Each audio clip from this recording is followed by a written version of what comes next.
Καλημέρα. Καλώς ήρθατε στα Iconic Talks, powered by Mastercard, που φιλοξενεί το Διεθνές Φεστιβάλ Κινηματογράφου Θεσσαλονίκης, μετά την εξαιρετικά επιτυχημένη συζήτηση που είχαμε πέρσι στο Masterclass, powered by Mastercard, σχετικά με την αναπαράσταση της ΛΟΑΤΚΙ κοινότητας στον ελληνικό κινηματογράφο και τηλεόραση.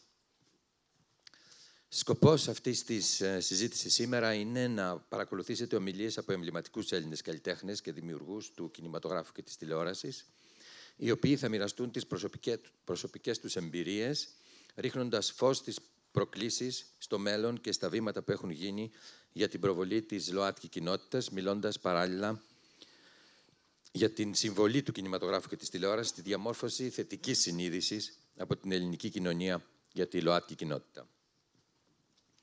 Και δεν θα μπορούσαμε να έχουμε καλύτερους και πιο αντιπροσωπευτικούς ομιλητές σήμερα από τους ανθρώπους που έχω δίπλα μου. Το σκηνοθέτη Βασίλη Κεκάτο.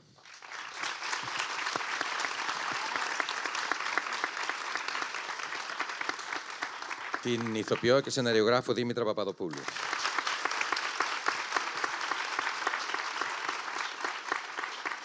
Τον ηθοποιό Δημήτρη Τσίκλη.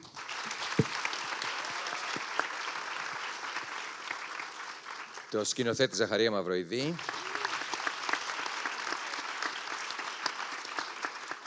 Τον ηθοποιό Ανδρέα Λαμπρόπουλο.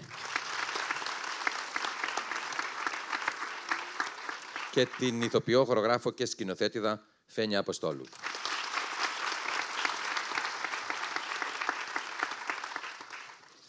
Και αρχίζουμε με τον Βασίλη Κεκάτο, ο οποίος το 2019 κέρδισε το Χρυσό Φοίνικα στο Φεστιβάλ Κανών με τη μικρού μήκους ταινία του «Η απόσταση ανάμεσα στον ουρανό και εμάς», μια queer σύντομη συνάντηση που έγραψε τη δική της ιστορία στο ελληνικό σινεμά. Και τώρα συνεχίζει στην ίδια ακριβώς λογική με την τηλεοπτική σειρά Milky Way, που ξεκίνησε πριν λίγες μέρες να προβάλλεται στο Μέγκα. Και εγώ θα πρόσθετα και την εξαιρετική μικρού μήκους ταινία, το σποτ του Φεστιβάλ Κινηματογράφου, συγκεκριμένα τη Βιολέτα, που νομίζω ότι είναι ίσως το πιο ωραίο μικρού μήκους φιλμάκι με queer θεματική. Λοιπόν, να δούμε το βίντεο.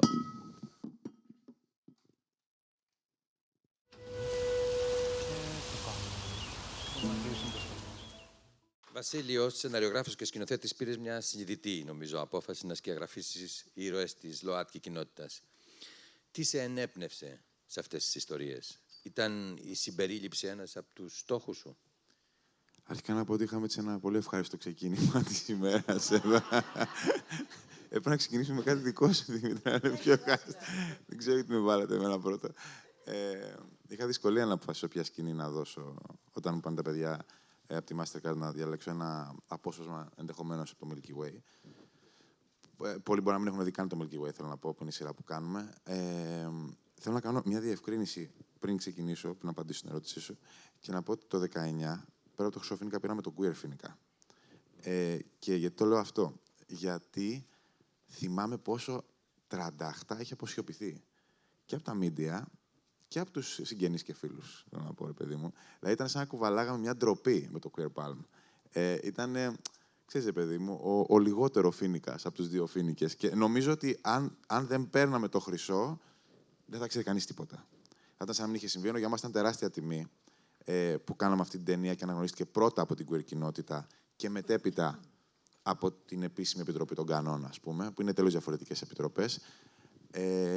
Οπότε θέλω να το πω αυτό σαν αστερίσκο, γιατί είναι για μας πολύ μεγάλη περηφάνεια που πήραμε το Queer Palm πέρα από το Palm d'Or με την απόσταση. Δεν θυμάμαι την ερώτηση όμως. Για τη συνειδητή σου απόφαση να σκιαγραφίσεις ήρωες της ΛΟΑΤΚΙ κοινότητας. Τι σε ενέπνευσε και αν η συμπερίληψη ήταν ένας από τους στόχους σου? Αρχικά, εγώ δεν είμαι ένα queer άτομο, τουλάχιστον όπως γνωρίζω μέχρι τώρα. Αλλά πρέπει να έχουμε φαντασία στη ζωή, νομίζω, και να είμαστε ανοιχτοί στα πράγματα. Όμως, είχα την τύχη, εν πάση περιπτώσει, αυτή ήταν η μοίρα της οικογένειάς μου. Ο αδερφός του πατέρα μου ήταν queer. Σε μια εποχή πολύ δύσκολη είχε κάνει come out. Στη δεκαετία του, φαντάζομαι, early 80s, late 70s, από μια πολύ λαϊκή οικογένεια, όπου ήταν έτσι αυτό που λέμε πατριαρχική, ρε παιδί μου, σκληρή. Δηλαδή ήταν μετανάστες, όλοι ήταν στην Αυστραλία κτλ. Είχαν γυρίσει στην Αθήνα, είχε φτώχεια, ήταν μια πολύ δύσκολη κατάσταση, ήταν αμόρφωτοι, δεν είχαν σπουδάσει, νομίζω ο παππούς μου είχε στο δημοτικό, ας πούμε.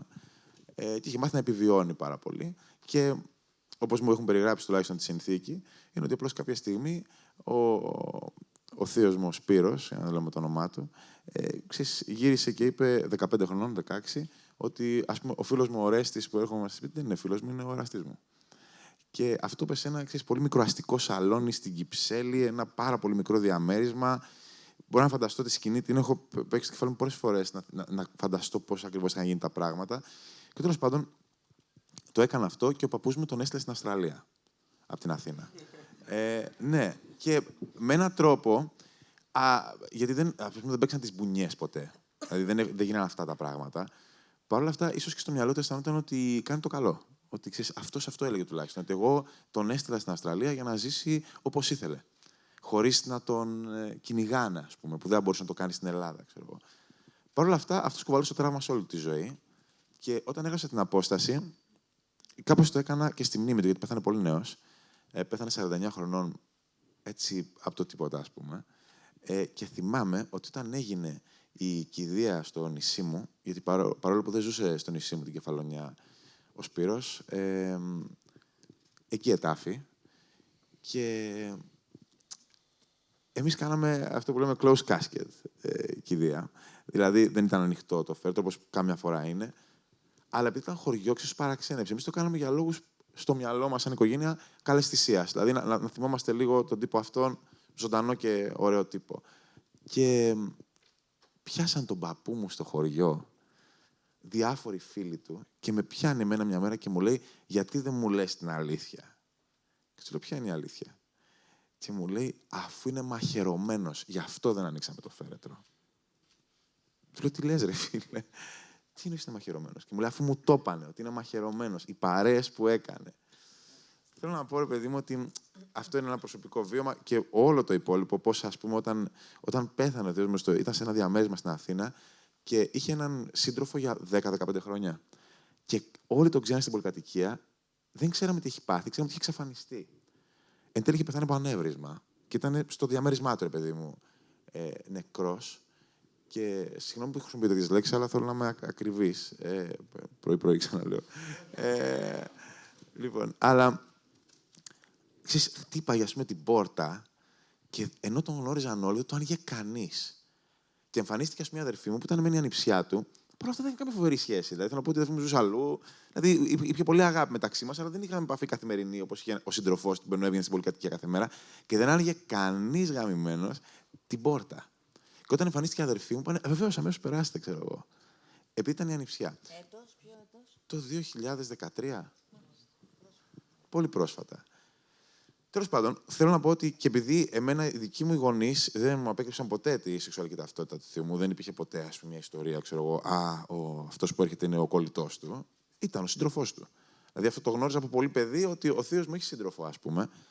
Και αυτό μου βοήθησε πάρα πολύ στο να μην μιλάμε για την αποδοχή, να υφίσταται, να είναι μια δεδομένη κατάσταση, ένα κατεκτημένο πράγμα, ας πούμε. Οπότε δεν έπαιζε στο μυαλό μου ποτέ η κασέτα του πρέπει να αποδεχόμαστε. Ήταν δεδομένο για μένα. Προφανώς μεγαλώνοντας είδα ότι αυτό δεν υπάρχει, παιδί μου, και ειδικά στην επαρχία που μεγάλωσα εγώ, και φανταζομαι σε όλες τις επαρχίες του κόσμου λίγο πιο σκληρά τα πράγματα. Και εντελώς ασυναίσθητα, όσο ξεκίναγα να λέω ιστορίες, βγήκαν και queer ιστορίες, ποτέ καβαλώντας κάποιο κύμα, όπως νομίζω και το ίδιο συμβαίνει και με τους γυναικείους χαρακτήρες. Δηλαδή, θυμάμαι ότι στην πρώτη μου ταινία που την είχα γράψει το 12, είχα πάνω ένα γυναικείο χαρακτήρα. Ξέρεις, τώρα υπάρχουν πολλά πράγματα, ρε παιδί μου, πάντα υπάρχει μια καχυποψία. Γιατί γράφεις για γυναίκες, γιατί γράφεις για queer άτομα, γιατί γράφεις για το ένα για το άλλο. Εγώ βαριέμαι πάρα πολύ αυτή τη συζήτηση προσωπικά. Και επίσης, επειδή προσπαθώ με έναν τρόπο να μην οικειοποιούμε το τραύμα του queer. Νομίζω στην απόσταση ανάμεσα στον Ανώ και εμάς, δεν μιλάω για το τραύμα. Μιλάω για το φλερτ. Θέλω να πω αυτό είναι παγκόσμιο και αφορά όλα τα φύλλα. Παρ' όλα αυτά, θυμάμαι όταν προβλήθηκε η ταινία στην Ελλάδα, μετά το Φεστιβάλ των Κάνων, όπου πήγαν κάτι τύποι, ας πούμε, αυτοί οι δεινόσαυροι του ελληνικού σινεμά, ρε παιδί μου, όπου έχουν κάνει πράγματα και έχουν κάνει ταινίες με φιλμ και όλο αυτό το πράγμα, ας πούμε. και νομίζουν ότι ξέρεις, έχουν λόγο για τα πάντα. Όπου ήταν, ας πούμε, ένας τύπος επιφανής. Για τσαχπίνικους λόγους δεν θα τον αποκαλύψω. Αλλά όποιος θέλει μετά εκεί. Ο οποίος, επειδή μου ξέρεις, αυτό το πάτερ φαμίλιας, ας πούμε, ελληνικού σινεμά και έλεγε σε μια παρέα από πιτσιρικάδες, οι οποίοι ήρθαν και μου το είπαν, γιατί προφανώς είχαν άλλη επαφή μαζί μου από ό,τι είχαν μαζί του, ότι ναι, αλλά εντάξει, αν δεν ήταν για γκέι, η ταινία δεν θα πήγαινε. Μα βρε μαλάκα, για γκέι είναι η ταινία. Τι συζητάμε, δηλαδή. Τι σημαίνει αν δεν ήταν για γκέι. Είναι σαν να λες, αν το Ρωμαίο και Τζουλιέτα, ναι, αν δεν τα είχαν αυτοί, δεν θα πήγαινε ρε φίλε, δεν θα τράβαγε θα ήταν μαλάκα, θα είχε κοιλιά, ας πούμε. Ξέρω εγώ. Οπότε, από τη μία, λοιπόν, σκέφτομαι ότι εμείς κάναμε μια queer ταινία τότε και το καλύτερο κοπλιμάν που παίρναμε συνήθως έφτανε ως το ότι δεν σκεφτόμουν ότι είναι γκέι. Και λες, και γιατί αυτό είναι καλό, ξέρω εγώ. Δηλαδή, δεν έχει τόση σημασία. Καλό είναι, από το μέλλον είναι αυτό. Ναι, είναι. Εμένα δεν μ' άρεσε ποτέ αυτό το σχόλιο. Γιατί είναι γκέι. Γιατί να μην σκεφτείς ότι είναι γκέι. Δηλαδή, και αυτό έρχεται μάλλον σε αυτό που ήθελα να κάνω στο Milky Way, όπου αισθάνομαι ότι παρουσιάζοντας τον Τζο σαν ένα χαρακτήρα, έχει περάσει από 1000 κύματα η δραματουργία, η queer, που αφορά δηλαδή στους queer χαρακτήρες στην Ελλάδα. Είμαι πολύ τυχερός που κάθομαι δίπλα σε μια pioneer αυτού του πράγματος, γιατί όντως ο Γιάννης, γελάτε ρε, ο Γιάννης, ας πούμε, ήταν ένας φανταστικός χαρακτήρας και είναι σπουδαίο το ότι υπήρχε στην ελληνική τηλεόραση όταν εγώ γεννιόμουν στην κυριολεξία. Τώρα αυτό δεν έπρεπε. Ήξερα ότι θα ανάψει τη συζήτηση. Λοιπόν, ότι υπήρχε αυτός ο χαρακτήρας, όπου θα πει η Δήμητρα φυσικά για αυτό το χαρακτήρα, αλλά αν μπορώ εγώ να πω κάτι για αυτό το χαρακτήρα, νομίζω ότι έχει ενδιαφέρον το ότι τότε για να μπορεί να υπάρξει ένας queer χαρακτήρας, φυσικά ήταν και sitcom η σειρά, παρόλα αυτά έπρεπε να είναι αστείος. Δηλαδή έπρεπε να είναι ένας αστείος χαρακτήρας. Νομίζω, γιατί αυτό συνέβαινε και στο ελληνικό σινεμά παλιότερα και πολύ αργότερα. Και νομίζω ότι για πάρα πολλά χρόνια, γιατί τότε ήταν απολύτως λογικό, αλλά για πολλά χρόνια μετέπειτα, για μένα δεν δικαιολογείται ότι ο queer χαρακτήρας στα πολύ σύγχρονα χρόνια, τα τελευταία 5-10 χρόνια, ας πούμε, που έχουμε δει πάρα πολλές και στην τηλεόραση εμφανίζεται πολύ συχνά και στο σινεμά, που είναι ή ο φουρ τραυματισμένος που εμπνέει το straight κοινό να τον λυπηθεί, ή το, πώς λέγεται, το comic relief, ας πούμε. Και απ' την άλλη, έχουν παρουσιαστεί πλέον στην τηλεόραση και στο σινεμά και αυτά τα πρότυπα πολύ σοβαρού queer. Δηλαδή, αυτός μοιάζει πάρα πολύ στον straight. Και έχει πολύ ενδιαφέρον αυτό για μένα, γιατί είναι ο πιο αποδεκτός εντός εισαγωγικών queer character στην Ελλάδα. Αυτός που δεν μοιάζει, ρε παιδί μου, gay. Είναι, ξέρεις, έχει μπάσα φωνή, έχει έτσι αντρικά χαρακτηριστικά. Ας μιλάω για το αγόρι, ας πούμε τώρα, για το male gay character, όπου, ξέρεις, ρε παιδί μου, θα παίξει και το ποδόσφαιρο, θα τσακωθεί, θα κάνει θαράνι και γενικά έρχεται, είναι gay μέχρι το βαθμό που δεν θα με ενοχλήσει, ρε παιδί μου, σαν θεατή. Και εμείς θέλαμε με το Milky Way να βαρέσουμε ένα ωραίο κολοδάχτυλο, ρε παιδί μου, σε αυτή τη φάση, γιατί είναι, πώς το λένε, επειδή είναι τηλεόραση, δεν είναι σινεμά. Δηλαδή, ό,τι και να κάναμε την απόσταση, πόσοι την είδαν κιόλας. Παίζει τη Βιολέτα, αν ήταν περισσότεροι, που ήταν το τρέιλερ του φεστιβάλ, ας πούμε.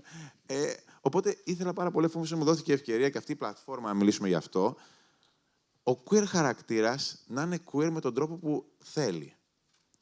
Όχι με τον τρόπο που βολεύει, ρε παιδί μου, να το κάνουμε εμείς για να μην περάσει το εσουρού και μας πας τα νευρά, για να μην θυγεί ο Κυρμαλάκας, ο νοικοκυρέος που δεν θέλει να το δει αυτό το πράγμα, ρε παιδί μου. Και τέλος πάντων, μπορώ να μιλάω για ώρα, οπότε κάνω μια άλλη ερώτηση. Ωραία πάσα έδωσες στη Δήμητρα Παπαδοπούλου, γιατί αν κουβεντιάζουμε σήμερα για ΛΟΑΤΚΙ κοινότητα στην τέχνη, πόσο σημαντικό, πόσο θαραλέο ήταν αυτό που έγινε πριν από 3 δεκαετίες, αυτό που τόλμησε να γράψει η Δήμητρα Παπαδοπούλου στους Απαράδεκτους, να χτίσει δηλαδή ένα γκέι ήρωα, το Γιάννη, τον οποίο σάρκωσε ο Γιάννης Μπέζος και να τον κάνει τόσο αγαπητό στο mainstream κοινό. Ας δούμε ένα βίντεο.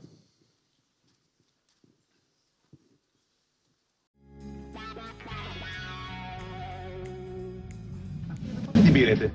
Έλα, καινούρια είναι, πρόβα εσύ τώρα. Πρόβα. Πώς είστε, κύριε Βασίλη? Πώς είστε, κύριε Βασίλη? Δεν μου πάει. Άλλο. Πώς είστε, κύριε Βασίλη? Ρίχτε μου φώτα! Δεν θα του πω. Σε εκτιμώ deep για deep. Τι είναι αυτή, καλή? Έσχος. Ακούμπα, κουμπα, κουμπα, κουμπατσέρο. Πριρίδι. Πυρό, πήγα τις προάλλες με ένα γέρο, πυριδίρι. Μπρέραμ, μπρέραμ, μπρέραμ, μπρέραμ. Πω, πάλι ανέβηκε, 36 έχει. 36. Τερμοσύμφωνο είμαι. Πρέπει οπωσδήποτε να κάνεις τον άντρα. Τον άντρα, γιατί? Τι θέλει ο κυριότερα? Δεν μπορώ. Θα αυτοχαστοχιστώ κι εγώ. Γεια σας. Γεια σας. Πώς κουρεύτηκες έτσι εσύ? Αφού είναι εύκολο, κάνα μας για καλύτερη τιμή. Δεν κατεβαίνω. Κατέβα! Πρόσεξε μόνο μην πάρεις την κανονική παπαρίγα και εκτεθεί σε επανέλθει. Καλά για χαζό, μην περνάτε. Ακριβώς. Σας παρακαλώ, κυρίες.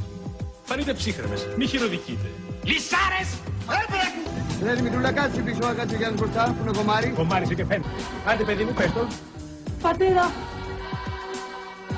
Να το ξέχασα. Πήγαινε από εδώ πέρα. πόσο άντρας είσαι, πόσο? Πόσο άντρας είμαι! Το βρήκε αυτόν. Ξέρω που τον βρήκε. Στην Ομόνια τον ψάρεψε και τον εκμεταλλεύεται. Ο σωματέμπορας. Η απαλή αίσθηση του σουτιέν της αναστάτωσαν την αφή του. Τι χουφτώνει τώρα. Συγγνώμη, κύριε Ελιφέρη μου, παρασύρθηκα, αλλά τόσα χρόνια κομμουνιστής, πρώτη φορά του χρησιμεύει σε κάτι.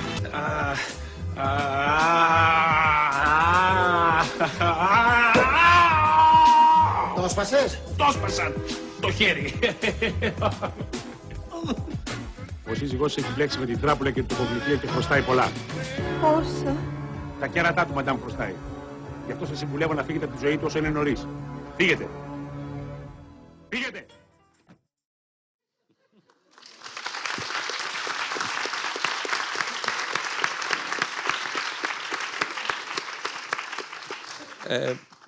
Πώς πήρες, Δήμητρα, την απόφαση να φέρεις στη mainstream τηλεόραση ένα γκέι ήρωα και πώς φρόντισες να τον γράψεις έτσι με τόσο σεβασμό και ακρίβεια? Λοιπόν, αυτό που τώρα θεωρείται πολύ περίεργο και πώς γινόταν τότε, για μένα ήταν απέραντα φυσιολογικό. Ήταν η ζωή μου όλη, δηλαδή ήταν οι φίλοι μου, ήταν η καθημερινότητά μου, ήταν αυτό που θεωρούμε πάρα πολύ φυσιολογικό. Ξυπνάω το πρωί, πίνω καφέ. Ήταν τόσο απλό. Μισό λεπτό, εγώ έχω κάτι σκονάκια. Εσύ τα κάνεις παπαγαλία όλα, τα άμαθες απ' έξω, έτσι, ή αυτοσχεδίες. Λοιπόν, εγώ θα το κάνω γιατί είναι και πρωί και δεν λειτουργώ. Έχω βάλει μια σειρά στον ήρμό μου, που καταλήγει βέβαια όλο αυτό στο πώς φτάσαμε στο Γιάννη των απαράδεκτων. Καταρχήν θέλω θα το ανεβάσω το επίπεδο. Μου άρεσε μια φράση του Ελίτη, που ταιριάζει πολύ με αυτό. Μισό λεπτό να τη βρω όμως, γιατί είμαι πάρα πολύ χαωμένη. Πούντος ρε ο Ελίτης, μισό λεπτό. Θα γίνουμε ρόμπα. Όχι, δεν είναι τα γυαλιά. Βλέπω, είναι με κεφαλαία. Όχι, είναι με κεφαλαία. Είναι που δεν βρίσκω τον Ελίτη, που μου άρεσε πάρα πολύ η φράση. Παπάρια, δεν το βρίσκω. Λοιπόν, θα το βρω όμως την ώρα του και θα σας το πω. Λοιπόν, εγώ καταρχήν θέλω να πω ότι πάρα πολύ νωρίς κατάλαβα ότι εγώ προσωπικά δεν είμαι καθόλου κανονική, με την έννοια που θεωρείται η κανονικότητα.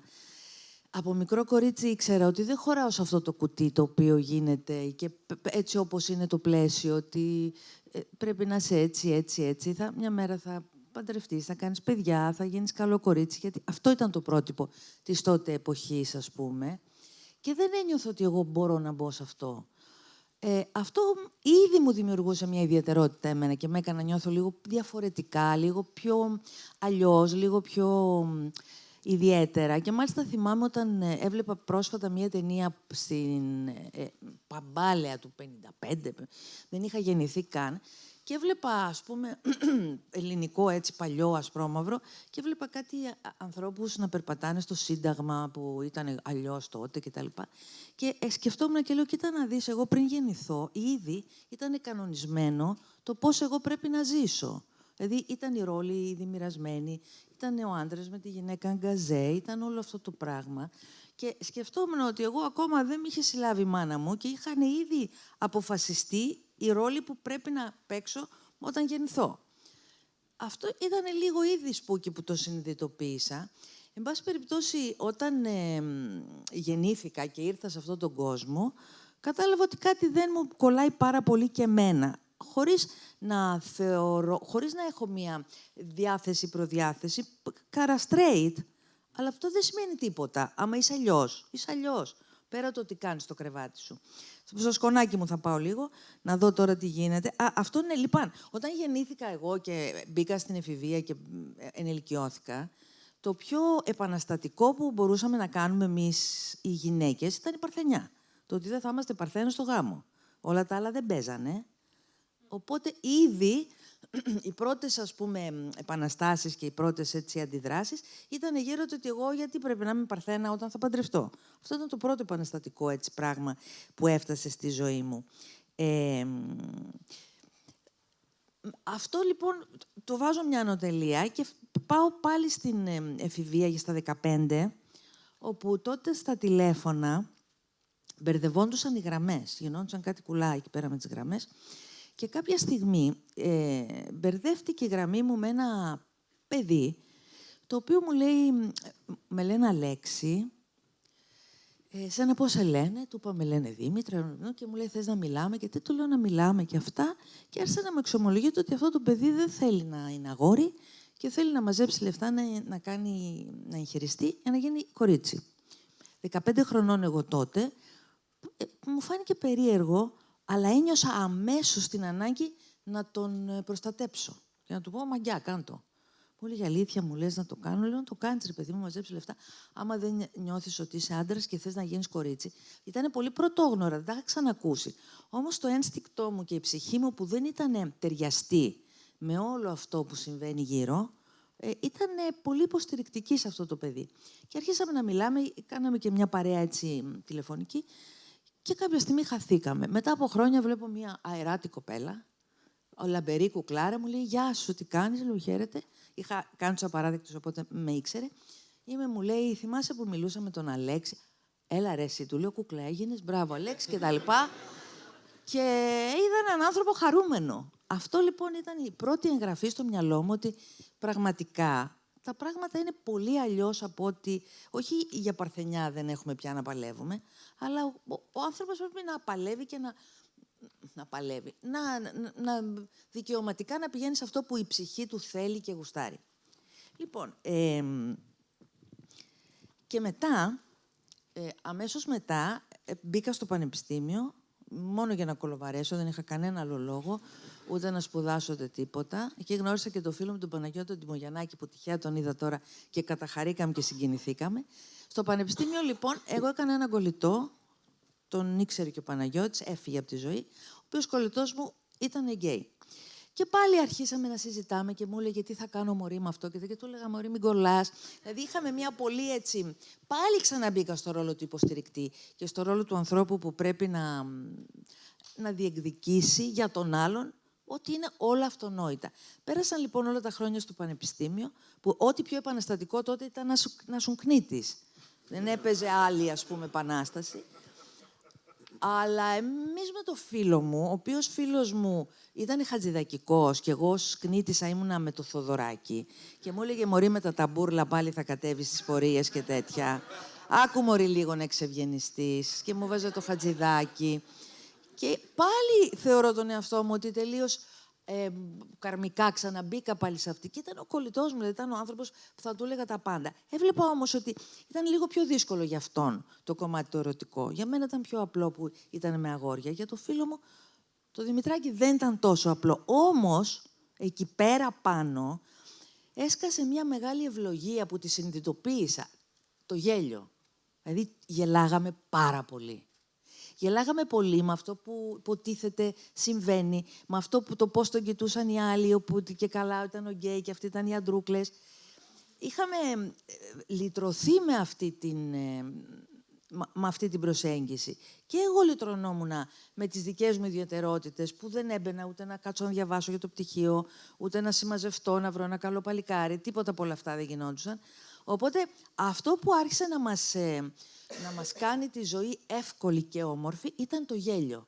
Γελούσαμε ακατάπαυστα Τόσο που, αν θα το θυμάσαι, Παναγιώτη, κάποια στιγμή μου λέει ο Παναγιώτη, μωρή, σταμάτα να γελάς συνέχεια σαν την ηλίθεια και να κανιβαλίζεις τα πάντα. Είσαι πολύ ελαφρόμυαλη. Δεν είσαι στην πραγματικότητα, αλλά όλοι νομίζουν ότι είσαι πολύ ελαφριά. Το θυμάσαι, το θυμάται. Οπότε, θέλω να πω λοιπόν ότι αυτή η προσέγγιση της πλάκας και του γέλιου ήταν τρόπος ζωής. Αργότερα, που άρχισα να ασχολούμαι με το θέατρο, ήρθε στη ζωή μου ο κύριος Δαλιανίδης, ο οποίος ήθελε να κάνουμε μαζί ένα σύριαλ. Καθόμαστε και μιλούσαμε πολλή ώρα με τον κύριο Δαλιανίδη και λέγαμε αυτά και εκείνα και τα άλλα και κάποια στιγμή του λέω του Γιάννη, λέω, κύριε Γιάννη, σας παρακαλώ, αφού θα κάνουμε μαζί μια σειρά, εγώ ήμουν σίγουρη ότι θα την κάνω με τον Δαλιανίδη, αφού θα κάνουμε μαζί μια σειρά, μπορούμε να κάνουμε ένα ζευγάρι που δεν μην παντρευτεί. Μου λέει, δεν γίνεται αυτό. Λέω, ας είναι εγκόμενοι άνθρωποι, γιατί πρέπει, ας πούμε, κάθε ζευγάρι που θα βλέπουμε στα σύριαλ να είναι παντρεμένοι. Δεν γίνεται. Μου λέει, δεν το ξέρει το κοινό, δεν την ξέρει στην Ελλάδα. Για να μην παντρευτεί ένα ζευγάρι στην Ελλάδα και να βγει στην τηλεόραση, που ο άλλος δεν θα πληρώσει εισιτήριο, αλλά είναι στο σπίτι του, θα πρέπει αυτό το ζευγάρι να έχει κάποιο πολύ συγκεκριμένο πρόβλημα. Ή να έχει μια αδελφή να παντρέψει αυτός, ή να, δεν ξέρω, πάντως αντικειμενικά χοντρό πρόβλημα για να μην παντρευτεί. Εγώ τώρα, φρίκαρα, έτσι, 90, που πραγματικά ο κύριος Δαλιανίδης μου έδινε εκείνη την ώρα την άποψη της Ελλάδας που ήξερε. Εγώ όμως, επειδή δεν ήμουν πολύ με τα καλά μου, θεωρούσα ότι η Ελλάδα δεν είναι αυτό. Γιατί εγώ ζούσα κάτι που ήταν άλλο από αυτό που μου περιέγραφε ο κύριος Δαλιανίδης. Και του είπα, δεν μπορώ να δουλέψουμε έτσι. Εγώ πιστεύω ότι ένα ζευγάρι μπορεί να μην παντρευτεί και ποτέ. Πιστεύω εκείνο μπορεί. Εν πάση περιπτώσει, και έτσι φτάσαμε όταν μου έγινε πρόταση να φτιάξω τη δικιά μου αντίληψη για το τι σημαίνει εκείνη τη στιγμή η κοινωνία. Και ήταν τόσο έτοιμη εκείνη τη στιγμή η κοινωνία να προσλάβει ένα γκέι χαρακτήρα. Τι διαφορά έχει το γκέι από το queer χαρακτήρα, δεν ξέρω. Καλά, άστο, θα καούμε με αυτά, τα έχω χαμένα εγώ, δεν τα ξέρω. Μπερδεύομαι πραγματικά. Εν πάση περιπτώσει, κατάλαβα πόσο έτοιμη είναι η κοινωνία όχι να δεχτεί, να αγαπήσει, να ταυτιστεί και να γουστάρει έναν ήρωα, σαν αυτόν που εγώ ζούσα κάθε μέρα και που τελικά στην πραγματικότητα οι άνθρωποι είχαν αρχίσει και αυτοί να ζουνε σιγά-σιγά έτσι και να αποδέχονται. Είχαν αρχίσει και οι άνθρωποι να εκδηλώνουν σιγά-σιγά και ταπεινά την προτίμησή τους. Και πιστεύω, είμαι πάρα πολύ σίγουρη, ότι το ότι δόθηκε μέσα από την κομική του πλευρά ήταν πολύ λυτρωτικό, γιατί το γέλιο ανοίγει την ψυχή και την ώρα που ανοίγει η ψυχή δέχεται πολύ πιο εύκολα τα πράγματα. Όταν η ψυχή κλείνει και κουμπώνει με το δράμα, είναι πιο δύσπιστη. Οπότε με το γέλιο και την αυτή ήρθε ο Γιάννης και έγινε ένα κομμάτι της ζωής μας πολύ φυσιολογικά. Αργότερα με φώναξαν από την Πάντιο. Η Πάντιος ήταν κάποτε η Πάντιος. Τώρα δεν ξέρω, με το ουδέτερο έγινε το Πάντιο Πανεπιστήμιο. Δεν ξέρω πώς έγινε αυτό. Με φώναξαν από το Πάντιο να μιλήσω για να με ρωτήσουν γιατί και πώς εγώ έκατσα και έκανα αυτή τη διαδρομή και ο γκέι έγινε πραγματικά στην κοινωνία μας πιο αποδεκτός. Και είπα ότι δεν πρόκειται να μιλήσω πουθενά. Είναι η δεύτερη φορά που μιλάω στη ζωή μου με μικρόφωνο, έτσι δεν το έχω. Πόσο στο Πάντιο, ναι. Και είπα ότι δεν πρόκειται να μιλήσω γιατί δεν θεωρώ ότι έκανα καμία επανάσταση. Δεν έκανα τίποτα. Απολύτως. Έκανα κάτι που ζω καθημερινά. Μισό λεπτό να δω τα σκονάκια μου. Οκ, μισό λεπτό τώρα να δω, έχω να πω κάτι. Ναι. Αυτό λοιπόν τώρα που ξαναγυρνάω πίσω, πάω πίσω στο παρελθόν, όταν ήμουν με τον κολλητό μου και πηγαίναμε και γυρνάγαμε τις φεμινίστριες. Καλά, αυτός δεν το έπαιζε να πάμε στα κόμματα και τέτοια, με έκραζε. Πηγαίναμε στα ΑΚΟΕ και είχαμε πάει στο ΑΚΟΕ, το οποίο δεν ξέρω αν το ξέρετε τώρα οι καινούργοι. Όχι.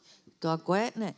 Το ΑΚΟΕ ήταν ένα χώρος, πώς θα το πούμε, ένας οργανισμός, κίνημα, που ασχολιόταν με τα θέματα των γκέι, ας πούμε, ανδρών και γυναικών, και πρωτοϋπόθηκε η φράση να βγούμε στο πεζοδρόμιο, να κάνουμε και εμείς το διαδήλωσή μας και το κίνημά μας. Εγώ λοιπόν άρχισα να τους λέω, ρε παιδιά, συγγνώμη, γιατί θα κάνετε κίνημα, επειδή σας αρέσουν τα αγόρια ή σας αρέσουν τα κορίτσια. Χεστήκατε, δεν κατάλαβα. Σε ποιον έχετε να δώσετε λογαριασμό? Τότε έτσι το έβλεπα. Με τον καιρό όμως είδα ότι πραγματικά πρέπει να ακουστεί αυτή η φωνή πιο ηχηρά, γιατί κάποια στιγμή πραγματικά τα προβλήματα ήταν πολλά και αυτό το δικό μου απλό και αυτονόητο δεν ήταν για την κοινωνία εξίσου απλό και αυτονόητο. Οπότε φτάσαμε στο σήμερα, ας πούμε, που είναι πάρα πολύ σωστό και ηχηρό όλο αυτό που γίνεται και πολύ δυναμικό και είμαι μέσα και το στηρίζω. Πολλές φορές έχω αναρώτηση, μήπως, ας πούμε, καμιά φορά πάει στο άλλο άκρο και γίνεται λίγο επιθετικό με αποτέλεσμα να μην είναι πάντα συμπαθητικό. Αυτό είναι κάτι που το αναρωτιέμαι και θέλω να το βάλω και στην κουβέντα, άμα θέλετε να το βάλουμε στην κουβέντα κάποια στιγμή. Και επίσης με τις τόσες χιλιάδες ονομασίες, που είναι, χτες λέγαμε εδώ ότι κοντεύουν τα φύλλα να θεωρούνται επίσημα 32, ας πούμε, όλο αυτό το πράγμα, η αναρώτησή μου είναι αν όλο αυτό το πράγμα είναι κάψιμο ή πραγματικά δημιουργεί μια καλή προδιάθεση για την αποδοχή του φαινομένου. Δηλαδή, αυτή τη στιγμή ο κόσμος που δεν είναι εκεί και που είναι και φιλικός, όχι, δεν μιλάω τώρα για τον μάτσο, τον κάγκουρα που κάνει τον άντρα, και μιλάω για τους φιλικά διακείμενους ανθρώπους απέναντι σε όλο αυτό το κομμάτι, καμιά φορά κουμπώνονται. Αυτό εγώ θα το βάλω σαν θέμα και κουμπώνονται καμιά φορά γιατί φοβούνται και να μιλήσουν. Δηλαδή υπάρχει ένα μικρό... Δεν θα το πω χουντικό, cancel, δεν είναι χουντικό. Ένα μικρό εμπόδιο στο να μιλάνε οι άνθρωποι ελεύθερα, ότι αν πω αυτό θα παρεξηγηθεί και αν πω το άλλο θα παρεξηγηθεί και αν αυτό το φύλο είναι γκέι και δεν είναι queer και είναι αυτό και όλο αυτό δεν ξέρω πραγματικά εάν προστατεύει ή δημιουργεί μια μικρή επιφύλαξη. Αυτό θα ήθελα, άμα θέλατε κι εσείς, να το βάλουμε σε μια κουβέντα. Δεν ξέρω αν είναι κατανοητό τι είπα. Ναι, απολύτως. Okay. Αυτά είχα να πω εγώ. Μόλις βρω τη φράση του Ελίτη θα σας την πω, μα την Παναγία, γιατί δεν γίνεται. Ευχαριστώ. Για να μείνουμε στη mainstream τηλεόραση, ας μιλήσουμε για μια πρόσφατη καθημερινή σειρά που άφησε το αποτύπωμά της. Οι Άγριες Μέλισσες έφεραν στη μικρή οθόνη, στο σπίτι του Έλληνα θεατή, όπως παλιότερα είχε κάνει ο Παπακαλιάτης σε εβδομαδιαία σειρά και είχε ακούσει τα εξάμαξης, ένα γκέι ήρωα και μάλιστα σε μια ιστορία εποχής, στην ελληνική επαρχία. Αυτό τον ήρωα, το Λευτέρη Μεγαρίτη, ενσάρκωσε στη σειρά ο ηθοποιός Δημήτρης Τσίκλης. Ας δούμε ένα απόσπασμα.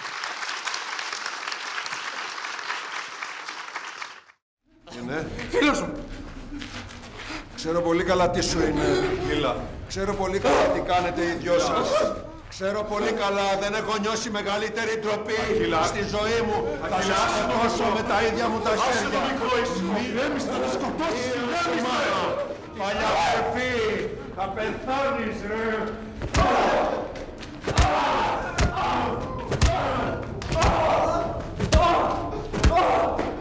Ηρέμησε, σύνδελφε. Είναι ο γιος σου. Άφησέ τον να κάνει αυτός ο σκάσιμος! Τι μου διάζει! Ο Άρης δεν φταίει σε τίποτα, πατέρα, αφήσέ τον, σε παρακαλώ! Πατέρα! Τον προστατεύεις ακόμα, ρε! Όχι! Όχι!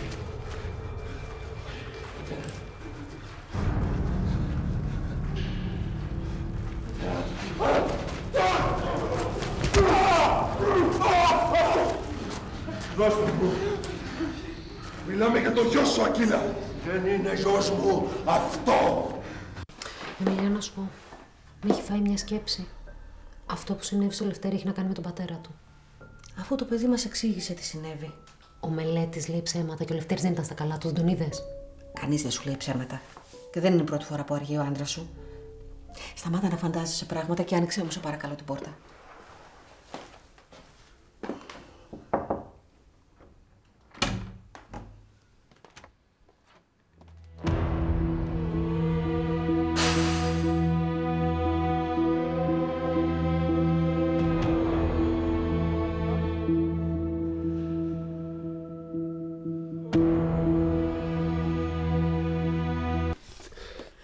Λευτέρη, πρέπει να τους πεις την αλήθεια πρωτού γυρίσει. Πρέπει να είναι προετοιμασμένες. Κορίνα, ξέρεις τι έχει συμβεί? Λευτέρη, μ' αναγκάσει να τους το πω εγώ. Γιατί? Δεν έπεσε για μένα. Τι να ντραπεί. Μιλήστε ένας από τους δύο επιτέλους.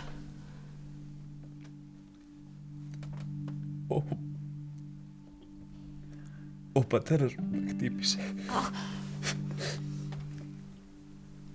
Γιατί ανακάλυψε πως μου αρέσουν οι άντρες.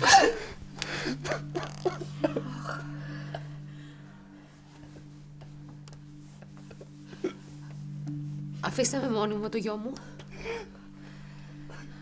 Λευτέρη, δεν είναι αλήθεια. Βγείτε έξω. Αποκλείεται. Έξω!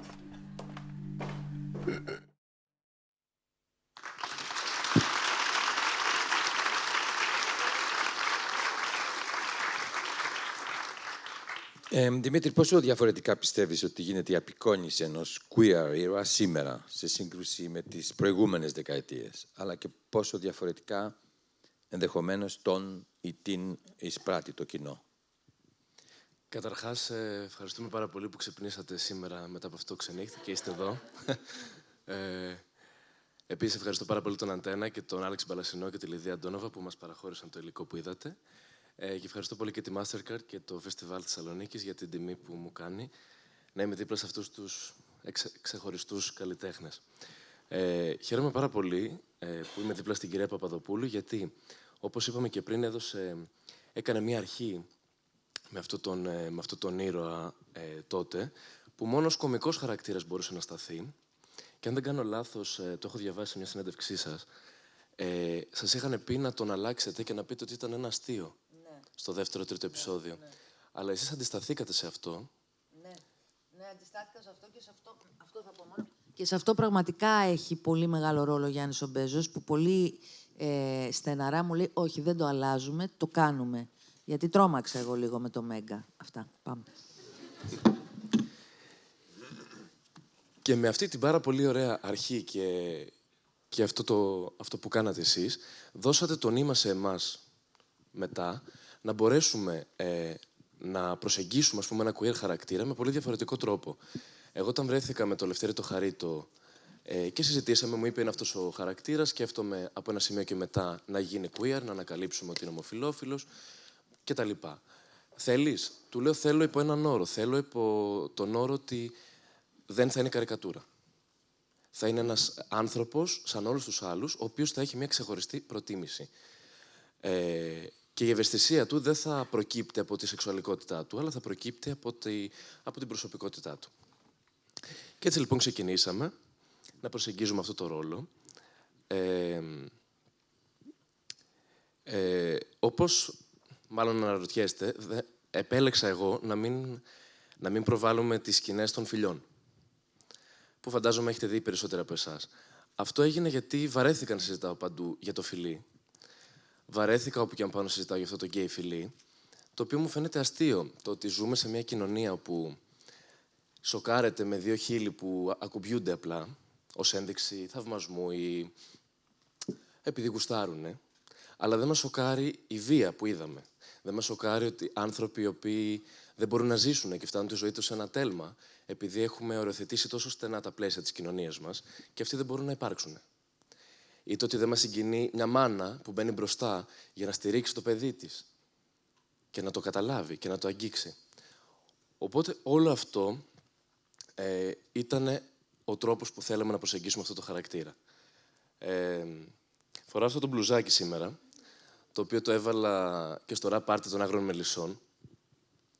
Τότε δεν ήθελα να πω τίποτα στις κάμερες, ήθελα απλά να διασκεδάσουμε, να χορέψουμε και να κάνω αυτό το ηχηρό statement από μόνος μου. Γιατί the world has bigger problems than boys who kiss boys and girls who kiss girls. That's true.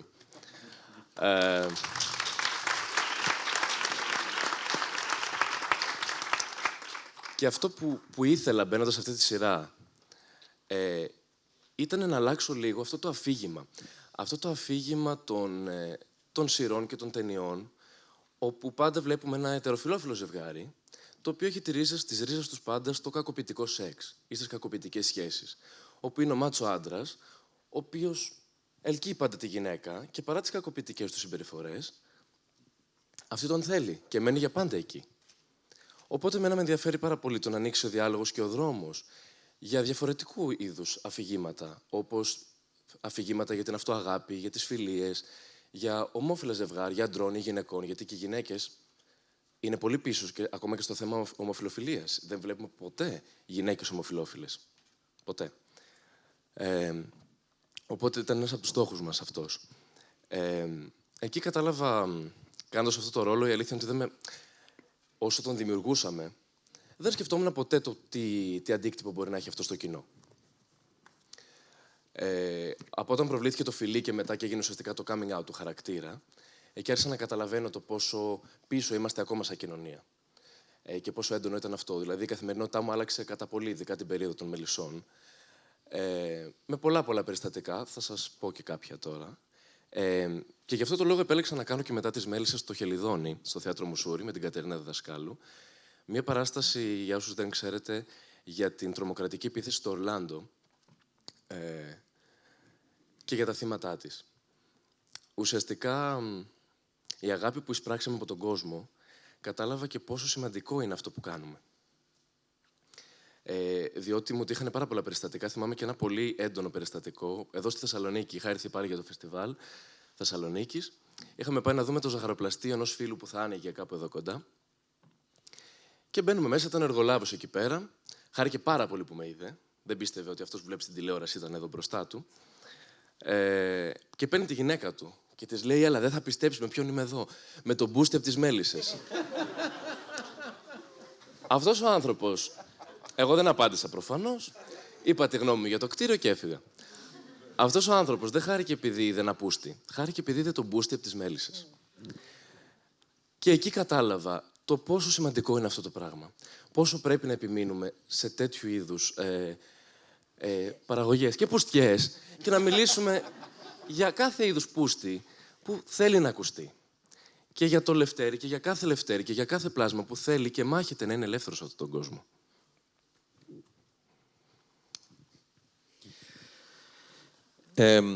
Όπως ξέρουν οι σταθεροί θεατές του φεστιβάλ, παρακολούθησαν ίσως πριν από λίγα χρόνια το αφιέρωμά μας στο ελληνικό queer σινεμά. Οι ελληνικές queer ταινίες έχουν τη δική τους λιγότερο ή περισσότερο φανερή ιστορία.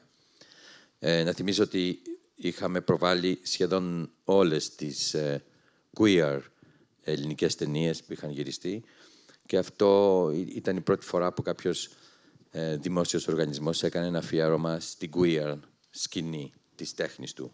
Δεν έχει γίνει κάτι ανάλογο για το θέατρο ή για τη ζωγραφική ή για τη λογοτεχνία. Αυτή λοιπόν την παράδοση έρχεται να συνεχίσει φέτος το καλοκαίρι της Κάρμεν, που έκανε την παγκόσμια πρεμιέρα στο Φεστιβάλ Κινηματογράφου της Βενετίας και την ελληνική του πρεμιέρα εδώ.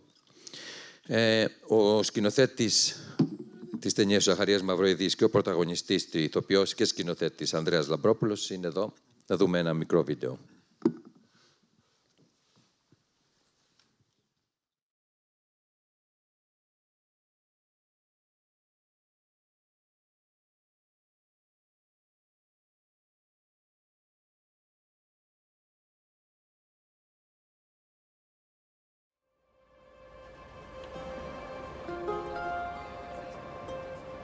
Εσένα δηλαδή δεν σε πονούσε που έληξε η σχέση? Φυσικά και με πονούσε. Αλλά η ζωή συνεχίζεται. Και το ότι χωρίσαμε δεν σημαίνει ότι πρέπει να χάσουμε κάθε επαφή. Οκ. Πάω πάσου. Να σου πω. Δεν θα με βγάλει σε καμιά καημένη αδερφή που δεν μπορεί να ξεπεράσει τον χωρισμό.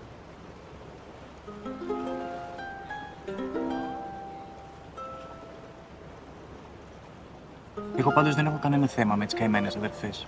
Οκ, μπράβο σου. Απλά δεν νομίζω ότι ψάχνει αυτό ο Ζαν Σεμπαστιάν.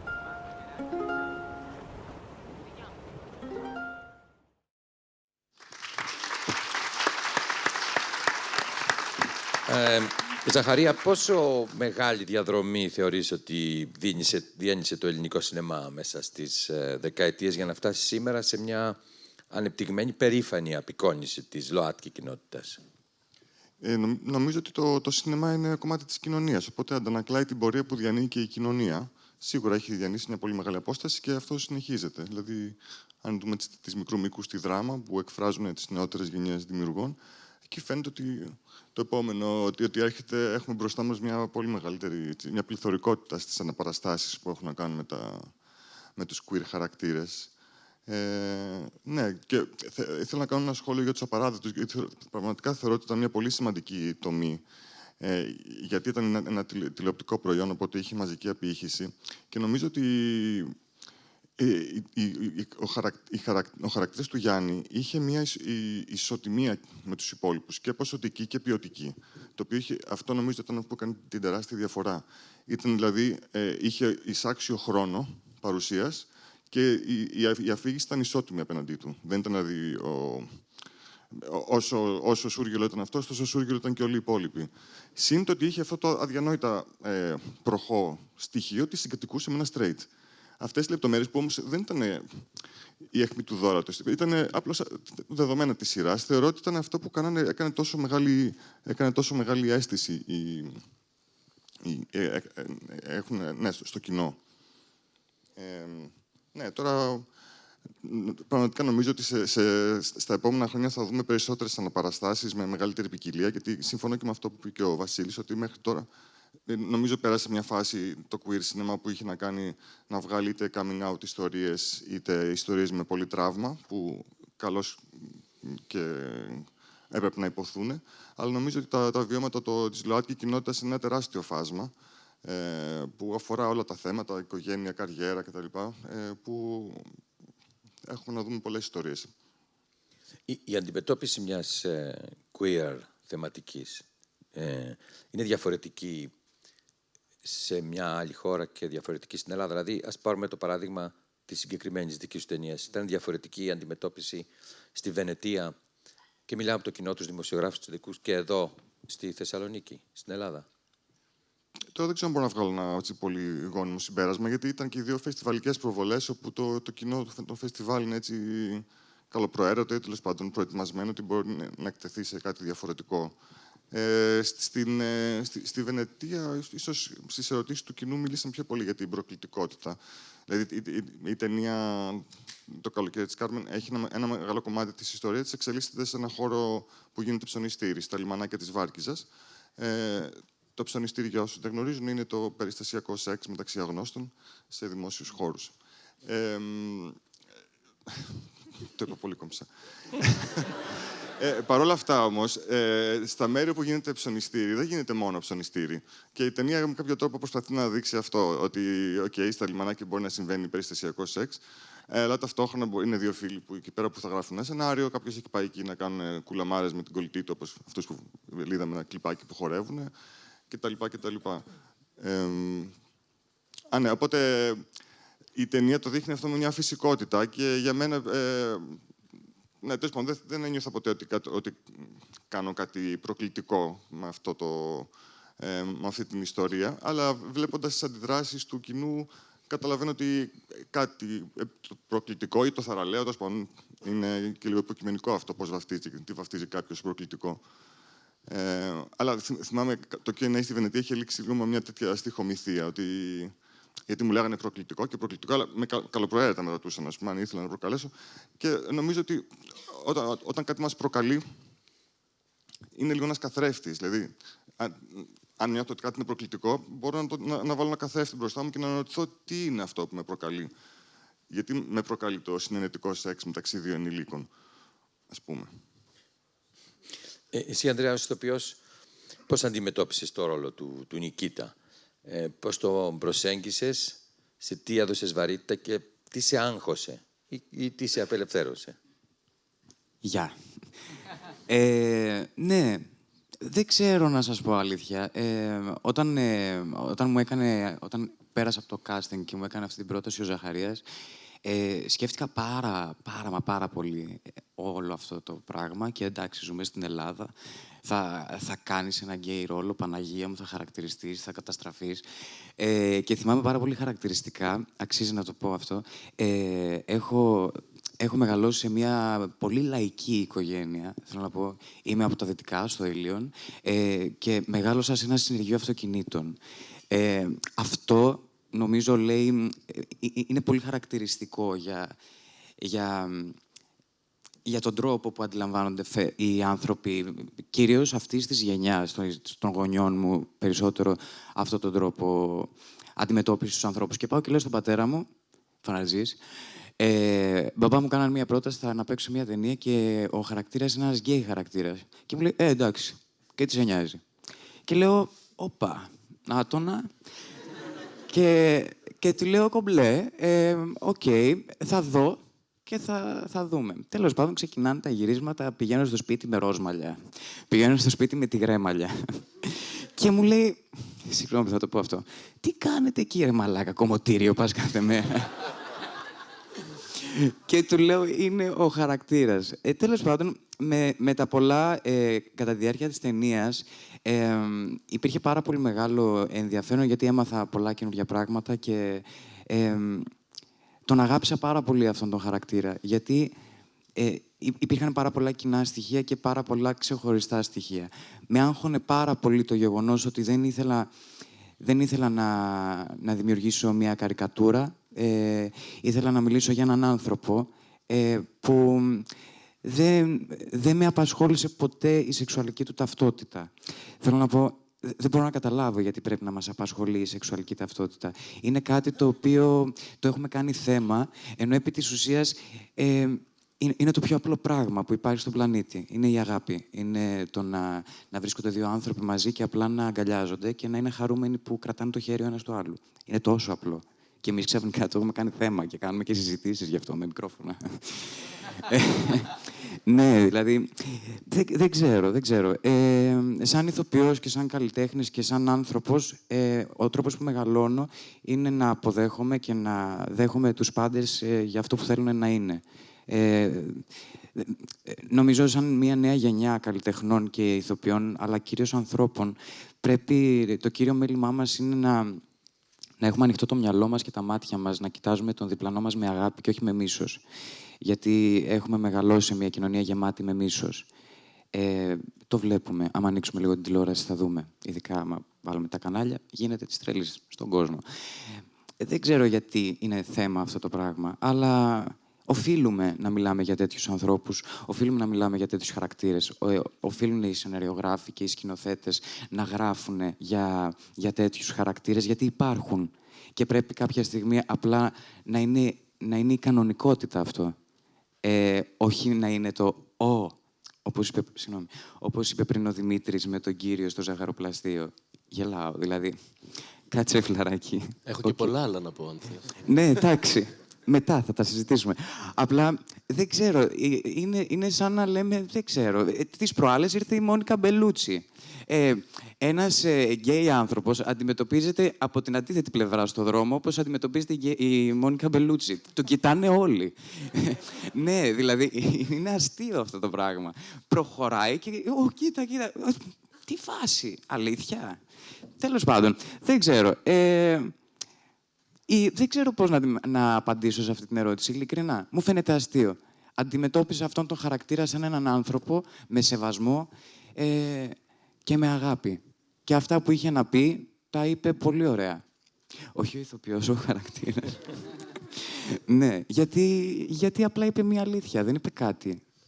Ναι, έχουμε συνηθίσει να κρυβόμαστε πίσω από το δάχτυλό μας, αυτό που λέγαμε χθες, και να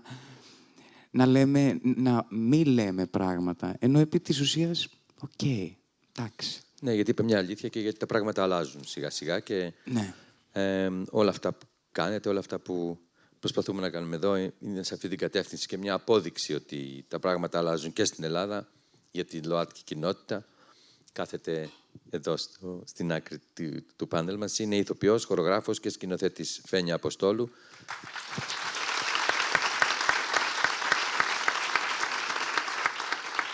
Η πρώτη τρανς γυναίκα ηθοποιός που έπαιξε φέτος στην Επίδαυρο, στο Φιλοκτήτη του Χρήστου Οικονόμου, εσαρκώνοντας ένα σις γυναικείο ρόλο. Να δούμε ένα βίντεο.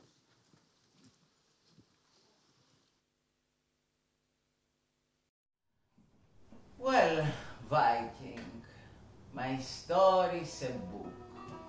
A bestseller, definitely. Every significant author has wrote about me. Θέλω να κόψω τα μαλλιά μου, οπότε κλείστε μου κάτι για κούρεμα. Ή φυλάρισμα. Αύριο στις 10 το πρωί. Σας βολεύει? Ναι, νομίζω ότι το κούρεμα θα τα ανανεώσει. Ναι. Μάλλον. Καλημέρα.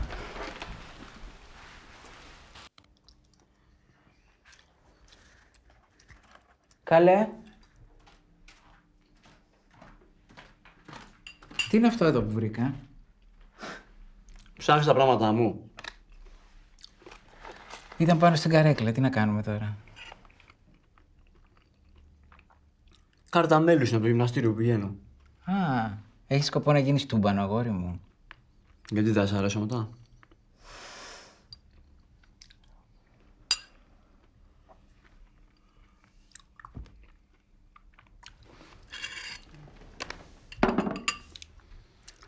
Λοιπόν, εγώ με πτώμα. Πάω να την πέσω. Εντάξει. Οκ. Έλα, καλό βράδυ. Καληνύχτα.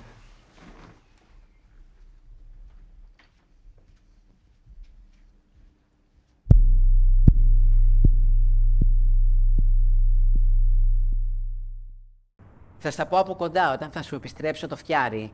Α, το φτιάρι. Το κλαδευτήρι δεν ήθελες μόνο. Ναι. Τότε.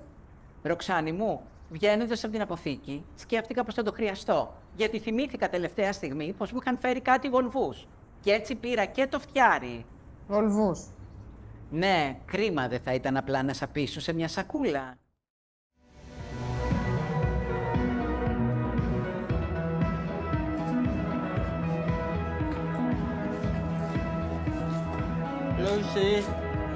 Λούσι, μωρή. Ας το διάολο, τι τα κάνουν τόσο λεπτά τα μαλακισμένα, να θες να ρουφήξεις και να μην μπορείς. Αμαρτία. Μωρή, φεύγω, σακατεύτηκα. Αμάν, μωρή γριά. Να σου πω, δεν κάνεις κανένα μαγικό να μου την πέσει κανένα τσόλι? Τι καντεμιά είναι αυτή σήμερα? Τσεκτίγκλα.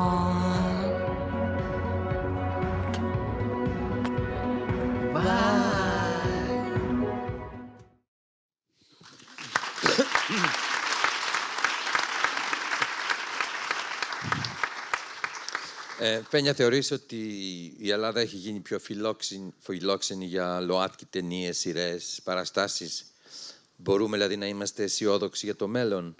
Και τέλος πάντων, πώς μπορεί να βοηθήσουμε όλοι, οι παραγωγοί, οι σκηνοθέτες, τα φεστιβάλ, για να γίνει πιο συμπεριληπτικό το θέαμα? Καταρχάς, ευχαριστώ πάρα πολύ για το κάλεσμα. Είναι πολύ τιμητικό για μένα. Είναι η τρίτη ομιλία που έχω πρόταση από πέρυσι. Οι άλλες δύο ήταν την αρχή και ήταν και πολύ γουρλής. Την έκανε ο Γιάννης ο Μόσχος, ο καλλιτεχνικός διευθυντής του Εθνικού, πέρυσι, τον Οκτώβριο. Και είχε θέμα το ελληνικό θέατρο στην εποχή του Μητού. Και ήμουνα η πρώτη τρανς καλλιτέχνητα που καλέστηκα σε κάτι ανάλογο. Και μετά, σε ένα φεστιβάλ, το Γούμα Festival, που ήταν φεμινιστικό φεστιβάλ, και τώρα εδώ. Τα τονίζω αυτά γιατί γίνονται σπουδαία πράγματα πια και πιστεύω ότι και η εποχή το ζητάει. Σε σχέση με τα ανθρώπινα δικαιώματα, με τη συμπερίληψη, και θέλω να πω κάτι, ότι αν ακόμα κουβεντιάζουμε ότι ένας γκέι χαρακτήρας πώς μπορεί να το αποδεχτεί το κοινό, κάτι το οποίο προϋπάρχει πολλά χρόνια πριν σε σχέση με τους τρανς χαρακτήρες που έχουμε παρακολουθήσει ή που παρακολουθούμε ή που προσπαθούμε σιγά-σιγά, είμαστε σε εμβριακό στάδιο να φανούμε, γιατί δεν μπορούμε να φανούμε από μόνοι μας εμείς. Πρέπει κάποιος δημιουργός να μας καλέσει και να εμπνευστεί από εμάς. Γίνονται ταινίες, πιστεύω πια, αλλά είμαστε ακόμα στην πολύ αρχή. Δηλαδή, τώρα, αυτό ήταν κάποια αποσπάσματα από κάποιες ταινίες που έχω κάνει, που τις αγαπώ όλες πάρα πολύ. Και θέλω να πω ότι όλα αυτά είναι μια διαδρομή η οποία δεν έγινε τυχαία. Δηλαδή, και δεν θέλω να περιαυτολογήσω, απλώς εγώ έχω μια ξεχωριστή θέση, γιατί πριν γίνω τρανς είχα ήδη μια 10χρονη καριέρα που σημαίνει ότι είχα φτιάξει το έδαφος έτσι ώστε οι καλλιτέχνες που θα με ζητούσανε ξέρανε ότι υπήρχε μια εγγύηση στο ότι είμαι ένας άνθρωπος ο οποίος έχει δουλέψει στην τέχνη και σε σημαντικά πράγματα όπως είναι το Κρατικό Θέατρο, όπως είναι η Ολυμπιάδα, όπως είναι πράγματα πολύ ηχηρά και πολύ σημαντικά που ουσιαστικά για να είσαι εκεί θα πρέπει κάπως να έχεις κάποια αξία καλλιτεχνική. Και το λέω αυτό γιατί υπάρχει μεγάλη πώς να το πω, αμφιβολία στο ότι αν οι τρανς μπορούν να φέρουν καλά ένα αποτέλεσμα. Γιατί πολλές τρανς κοπέλες μπορεί να μην έχουν σπουδάσει ή να μην έχουν κάποια καλλιτεχνική εκπαίδευση. Αλλά αυτό εξαρτάται πάρα πολύ από το πώς αυτό μπορεί να εξελιχθεί και πώς οι κινηματογραφιστές, οι σκηνοθέτες εμπνέονται από την κάθε ηθοποιό ή κάθε περσόνα. Και όλα είναι εν εξελίξη. Θέλω να πω ότι η συντέχνη ποτέ δεν σταματάμε να εξελισσόμαστε, αλλά πρέπει να υπάρχει μια αρχή. Οι ρίζες έχουν γίνει, αλλά είμαστε ακόμα σε πάρα πολύ αρχικό στάδιο για τις τρανς και για τους τρανς χαρακτήρες. Θέλω να πω ότι φέτος γίνανε πολύ σημαντικά βήματα για την τρανς κοινότητα και εγώ ήμουν involved και στα 3 και νιώθω πάρα πολύ περήφανη γι' αυτό και σε σημαντικούς θεσμούς. Έγινε η Στρέλα, που έγινε όπερα στη Λυρική, όπου ήμουν χορογράφος της παράστασης και για πρώτη φορά στην Ελλάδα είχαμε τρανς λυρικές τραγουδίστριες σε έναν τόσο σημαντικό θεσμό και σε μια σκηνή που θεωρείται και καλά άβατον. Δηλαδή, το ότι να μπει στη λυρική, ακόμα και για ένα καλλιτέχνη που δεν είναι τρανς, που είναι αδιανόητο. Δηλαδή, πριν 10 χρόνια, αν σου λέγανε ότι μία τρανς θα βρεθεί στη λυρική ή στην Επίδαυρο, θα λες καλά. Τώρα με δουλεύεις, δηλαδή. Αυτές είναι μόνο για να κάνουν σεξεργασία ή για να κυκλοφορούν τη νύχτα.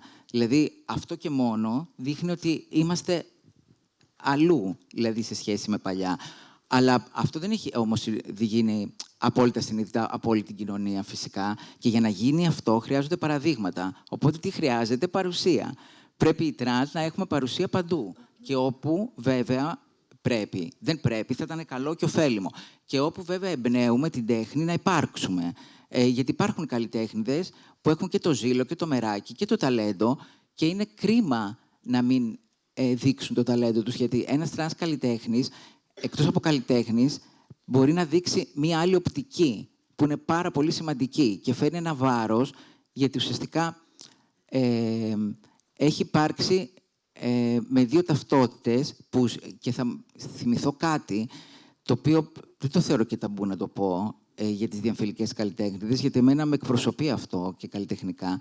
Μία βοηθός μου όταν χορογραφούσα τους 3 σωματοφύλακες, ένα χορευτικό μου έργο, που με αγαπούσε και με θαύμαζε πολύ, μου είπε ότι σαν τρανς οπτική μπορείς να συνδυάσεις 2 κόσμους και αν μπορείς μέσα στην τέχνη σου να υπάρξει ο ορθολογισμός του άντρα και η ευαισθησία της γυναίκας, έχεις όλο το σύμπαν στα χέρια σου να παίξεις.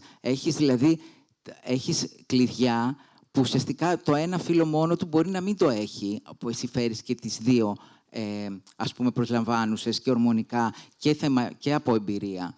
Και αυτό έτσι το κράτησα και μου αρέσει πολύ και σας το λέω και εδώ. Επίσης, φέτος έγινε και κάτι άλλο πολύ σημαντικό. Η πρώτη τρανς Σύρια μετανάστρια έπαιξε στο θέατρο, στο Transport, στο θέατρο Volt, όπου και εγώ έκανα την κινησιολογία και είναι πάλι άλλη μια πρωτιά. Δηλαδή είχαμε 3 πρωτιές. Πρωτιά στη λυρική, τρανς λυρικές τραγουδίστριες. Τρανς Σύρια μετανάστρια στο θέατρο και εγώ που έπαιξα στη Μικρή Επίδαυρο, στο Φιλοκτήτη, του Χρήστου Οικονόμου, που το σκηνοθέτησε ο Σαράντος Γιώργος Ζερβουλάκος. Το είδε και ο Δημήτρης μας εδώ, είναι μοναδικός και τον ευχαριστώ πολύ που ήρθε. Μου το είχε πει ότι θα έρθει και χάρηκα πολύ που τον είδα. Και έκανε ένα γυναικείο ρόλο, οπότε πάμε ένα next step. Δηλαδή, εγώ σαν τρανς καλλιτέχνηδα έπαιξα ένα γυναικείο ρόλο, που ουσιαστικά είμαι το φάντασμα μιας κοπέλας που σκοτώθηκε άδικα σε μια τρομοκρατική επίθεση. Από μια ένοπλη επαναστατική οργάνωση, όπου ηγετικός τέλεχος είναι ο Φιλοκτήτης και αυτό το φέρνει βαρέως και μετά αποσύρεται από την οργάνωση και πάει σε ένα νησί σαν ερημίτης και εγώ είμαι το φάντασμα που δεν μπορεί να με ξεπεράσει και τον επισκέπτομαι κάθε βράδυ στον ύπνο του σαν τυραννία. Σύμφωνα με την οπτική του Σαράντου, ο οποίος Και να το τονίσω αυτό, ζει στη Βιέννη και 10 χρόνια δραστηριοποιείται εκεί. Δηλαδή, σαν σκηνοθέτης, ήρθε ένας σκηνοθέτης που είναι απ' έξω και σκέφτηκε ότι μπορεί έναν γυναικείο ρόλο να το παίξει μία τρανς γυναίκα. Που δεν ξέρω, μακάρι να έχουμε και άλλα παραδείγματα και να συνεχίσει αυτό. Είναι μία αρχή. Δηλαδή, εγώ θα μιλήσω σαν ήπιο αυτή τη στιγμή σε σχέση με τους άλλους. Είμαστε στην πολύ αρχή και όλα αυτά φαντάζονται καινούρια, αλλά και πάρα πολύ θετικά. Και ήθελε αυτό το φάντασμα να το κάνει πριν με γνωρίσει εμένα. Είχε αυτό το όραμα, να το κάνει μια τρανς καλλιτέχνη. Τα ρώτησε, έμαθε για μένα κτλ. Κάναμε ένα meeting και έκατσε και είμαι πολύ ευτυχής που έκατσε αυτή η δουλειά. Δουλέψαμε πάρα πολύ καλά μαζί και εκεί εκφράστηκα και με τους δύο τρόπους μου, και υποκριτικά και χορευτικά. Γιατί το φάντασμα είναι ένα πνεύμα και μπορούσε να έχει μια μη πιο ρεαλιστική απεικόνηση.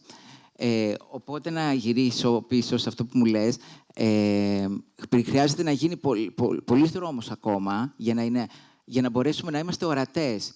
Γιατί επίσης και να μην είμαστε μονοδιάστατες. Γιατί θεωρούν ότι οι τρανς μόνο αυτό που μπορούν να κάνουν είναι ένα πολύ καλό κρεβάτι. Καλό κρεβάτι μπορεί να κάνει ο καθένας μας. Δεν έχει να κάνει με το αν είσαι τρανς, gay, straight κτλ. Και κακό κρεβάτι επίσης ο καθένας μας. Δεν σημαίνει ότι επειδή είσαι τρανς μπορείς να κάνεις και καλό κρεβάτι σίγουρο. Αυτό έχει να κάνει με το πώς αντιλαμβάνεσαι τον έρωτα και πώς επικοινωνείς. Επίσης, τα σενάρια στην αρχή, πιστεύω τώρα αλλάζουν. Δηλαδή, ήταν πιο μονοδιάστα. Δηλαδή, δείχνανε τις τρανς ως εξεργάτριες. Με αυτό το πικάντικο από την κλειδαρότρυπα που έχει να κάνει με την πορνεία, με το σεξ. Κάτι το οποίο είναι πολύ μονοδιάστατο. Πρέπει να έρθουν και άλλα σενάρια, να δείξουν και άλλες οπτικές. Να δείξουν ότι μια κανονικότητα, όπως το πρόστιμο του Φωκίων Μπόγρη. Είμαι μεν εξεργάτρια, αλλά δεν με δείχνει όπως στην ταινία «Ο γιος του Τσάρλι» του Κάρλου Ζωναρά, που είμαστε 4 τρανς γυναίκες που συγκατοικούμε και κάνουμε πιάτσα πεζοδρόμιο, όπου πρώτο θέμα είναι εκεί. Υπάρχει αυτό ως επάγγελμα, αλλά αυτό που δείχνει την προσωπική σχέση που έχει με τον πρωταγωνιστή, το Βαγγέλη. Και δείχνει μια ανθρώπινη σχέση. Είναι που τα σενάρια και που οι σκηνοθέτες θέλουν να επικεντρωθούν στον τρανς χαρακτήρα για να βγάλουν κάποιο νόημα μέσα από τη δουλειά τους και κάποιο μήνυμα.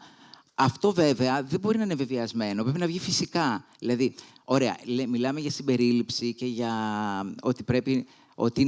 το πρέπει δεν μ' αρέσει, ότι είναι ωφέλιμο να είμαστε σε δουλειές καλλιτεχνικές και αυτή τη στιγμή αυτά τα 3 παραδείγματα που σας είπα, που είναι 38 παραδείγματα, ότι υπάρχουν τρανς καλλιτέχνες που μπορεί να δουλέψουν και να προσφέρουν έργο. Δεν γίνεται όμως να το κάνουμε εμείς από μόνες μας. Αν δεν υπάρχει ένας δημιουργός που να οραματιστεί, να σκεφτεί έναν ρόλο, ένα τρανς χαρακτήρα, να κάτσει να τον γράψει και να έχει και μια καινούργια οπτική ή όποια οπτική και να έχει, είναι σημαντικό. Και το ότι εγώ έπαιξα γυναικείο ρόλο είναι φαινόμενο. Δεν ξέρω αν αυτό θα ξαναγίνει και μακάρι να ξαναγίνει. Εδώ μιλάμε για να παίζουμε τρανς χαρακτήρες. Γιατί επίσης το πρόβλημα είναι ότι πολλές φορές στο θέατρο και στον κινηματογράφο τρανς χαρακτήρες παίζουν άντρες που μεταμφιέζονται σε γυναίκες. Ενώ υπάρχουν τρανς ηθοποιοί που είναι ταλαντούχες και που μπορούν πραγματικά να φέρουν αυτό που είναι στη ζωή και στη σκηνή με μια λιθοφάνεια, αλλά και με ένα βίωμα που είναι πολύ σημαντικό. Η τέχνη όμως έχει και μια ελευθερία. Δηλαδή, και εγώ είμαι τρανς καλλιτέχνηδα, αλλά αν είμαι καλή ηθοποιός θα παίξω και τον άντρα καλά. Όπως και ένας άντρας να παίξει τη γυναίκα. Αλλά αυτό που έγινε και τώρα με τη ζήτηση που έγινε στη Λυρική, που ήταν να το παίξει ο Γιώργος Ιατρού τον κεντρικό ρόλο, που έχει μια drag queen performer, πώς το λένε, persona, την Ίνα Νάη, και τελικά έγινε ένα πολύ μεγάλο σούσουρο ότι πρέπει να παίξει τρανς χαρακτήρας, γιατί η Στρέλα είναι μια ταινία ορόσημο που έπαιξε η Μίνα Ορφανού το ρόλο που ήταν τρανς γυναίκα και τελικά ο θεσμός το ξαναείδε και έκανε οντισιόν και βρεθήκαν οι τρανς καλλιτέχνηδες. Αυτό είναι σημαντικό, γιατί βρεθήκανε. Αλλιώς, αν δεν βρισκόταν, δεν θα γινόταν η παράσταση. Οπότε, είναι πολλά τα θέματα. Είναι πολλά τα θέματα. Και είναι και σε σχέση με τον κάθε καλλιτέχνη προσωπικά, με τη διαδρομή του και πού μπορεί να φτάσει. Το βασικό είναι ότι μπορούμε να υπάρχουμε στην τέχνη. Δηλαδή, φέτος αποδείχτηκε αυτό.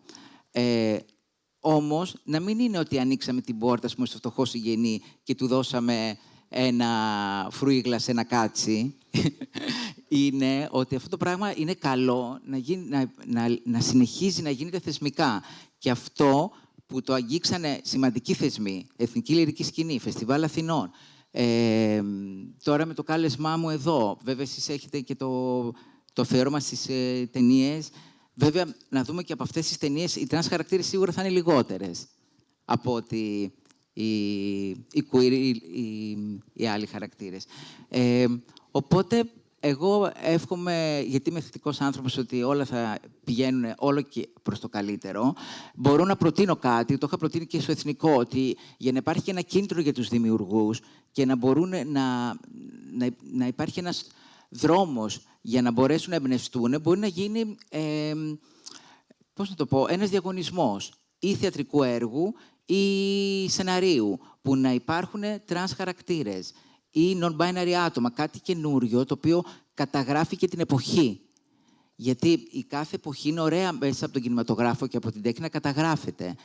Οπότε θα μπορούσε αυτό για να εξελιχθεί, γιατί μετά είναι θέμα καθαρά, πώς να το πω, έμπνευση του κάθε δημιουργού ξεχωριστά.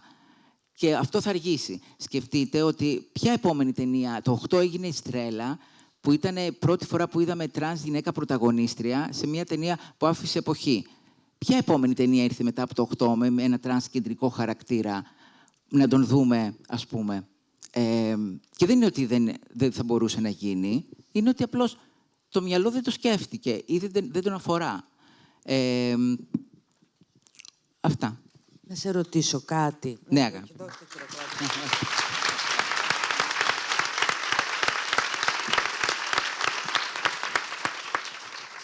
Όταν παίζονταν αυτό στη Λυρική και θυμάμαι ότι μόνο την Στρέλα έπρεπε να την παίξει μόνο τρανς, σωστά? Ναι, έτσι υποστηρίχθηκε αυτό. Θυμάμαι με τους ηθοποιούς, έτσι μας είχε κάνει λίγο εντύπωση. Υπήρχε μια διχογνωμία γύρω από αυτό. Και φτάσαμε πίσω και λέγαμε, δηλαδή, ας πούμε, με αυτή τη λογική, ο Μπέζος που ήταν straight, μέχρι στιγμής αυτό ξέρουμε δηλαδή, ναι. Ο Μπέζος που ήταν straight έπρεπε να είναι γκέι για να παίξει το γκέι. Δηλαδή, αυτό δεν είναι λίγο, αναρωτιέμαι, περιοριστικό? Όχι, κοίτα, στην τέχνη δεν μπορεί να υπάρχουν, ας πούμε, πώς να το πω, κάτι να γίνεται με επιβολή. Βέβαια, θέλω να πω ότι ο καθένας μπορεί να παίξει τα πάντα, γιατί έχει να κάνει με το υποκριτικό ταλέντο. Δηλαδή, γι' αυτό αν είπα και εγώ. γράψει μια τρανς, ας πούμε, και θέλει να την παίξει ένας ηθοποιός συγκεκριμένος που θα μπει σε όλο το αυτό και θα μετουσιωθεί και θα κάνει, γιατί είναι απαγορευτικό? Και υπάρχουν τέτοια παραδείγματα. Απλώς εμείς αυτή τη στιγμή δεν παίζουμε πουθενά. Δηλαδή, αν εμείς παίζαμε στις γυναικείους ρόλους, δηλαδή, αν μπορούσαμε να παίζουμε στις γυναικείους ρόλους, είχαμε τέτοιες προτάσεις, ας μπορούσαν και οι άλλοι να παίξουν τρανς ρόλους. Θα το πας χέρι-χέρι. Έτσι θα πάει. Πώς αλλιώς? Αλλιώς θα μείνουμε... Τον Αλ Πατσίνο και δεν θα παίξει ο Αλ Πατσίνο τον τρανς ρόλο, επειδή δεν είναι τρανς. Είναι πολιτικός ο Αλ Πατσίνο. Δηλαδή, είναι καλύτερος τοπίος από όλους. Δεν είναι σωστό? Η τέχνη πρέπει να βγαίνει κερδισμένη από όλα. Το καλύτερο ταλέντο, το καλύτερο ηθοποιό που μπορεί να βρει. Ναι, συμφωνώ. Δεν σημαίνει όμως ότι και μια τρανς ηθοποιός δεν μπορεί να είναι πολύ, πολύ καλή. Συμφωνώ. Ή να μην δοκιμαστεί. Και φέτος αυτό σας ανέφερε, ότι δοκιμαστήκαμε. Ναι. Το σημαντικό σε όλη αυτή την ιστορία, αν μου επιτρέπετε, το σημαντικό σε όλη αυτή την ιστορία που έγινε πέρσι στην Εθνική Λυρική Σκηνή, δεν είναι το ότι ένας ηθοποιός μπορεί να παίξει ένα οποιοδήποτε ρόλο. Ένας γκέι ηθοποιός μπορεί να παίξει ένα straight άνδρα, ο οποίος είναι ερωτευμένος με μια γυναίκα. Είναι προφανέστατο αυτό. Και δεν χρειάζεται να είσαι βασιλιάς για να ερμηνεύσεις τον Άμλετ. Και αυτό είναι προφανές. Ωστόσο, το σημαντικό σε αυτή την ιστορία ήταν ότι ήταν ένας τρανς ρόλος που γράφτηκε για μια τρανς γυναίκα και ο Πάνος είχε κάνει μια τεράστια προσπάθεια ψάχνοντας πάρα πολύ καιρό για να βρει αυτή τη συγκεκριμένη μήνα ορφανού. Ναι, έφερε μήνες οντισιόν. Ναι. Και είχε συνδεθεί με αυτό το πράγμα. Οπότε ήταν ένα εξαιρετικά σημαντικό βήμα, μια εξαιρετικά σημαντική στιγμή στην ιστορία του ελληνικού θεάματος, του ελληνικού κινηματογράφου, του ελληνικού θεάτρου και της όπερας, να δοθεί η ευκαιρία σε τρανς άτομα να έχουν ορατότητα. Όταν κατακτηθεί αυτή η ορατότητα, τότε θα μιλήσουμε αν έχεις κολλητό τον Αλ Πατσίνο να παίξει την ταινία σου ή αν μπορεί ένας γκέι να παίξει ένα straight ή ένα straight να παίξει ένα γκέι. Αυτό ήταν το σημαντικό. αν δεν κάνω λάθος. Ακριβώς, ακριβώς. Μπορούμε όμως να περάσουμε, γιατί βλέπω...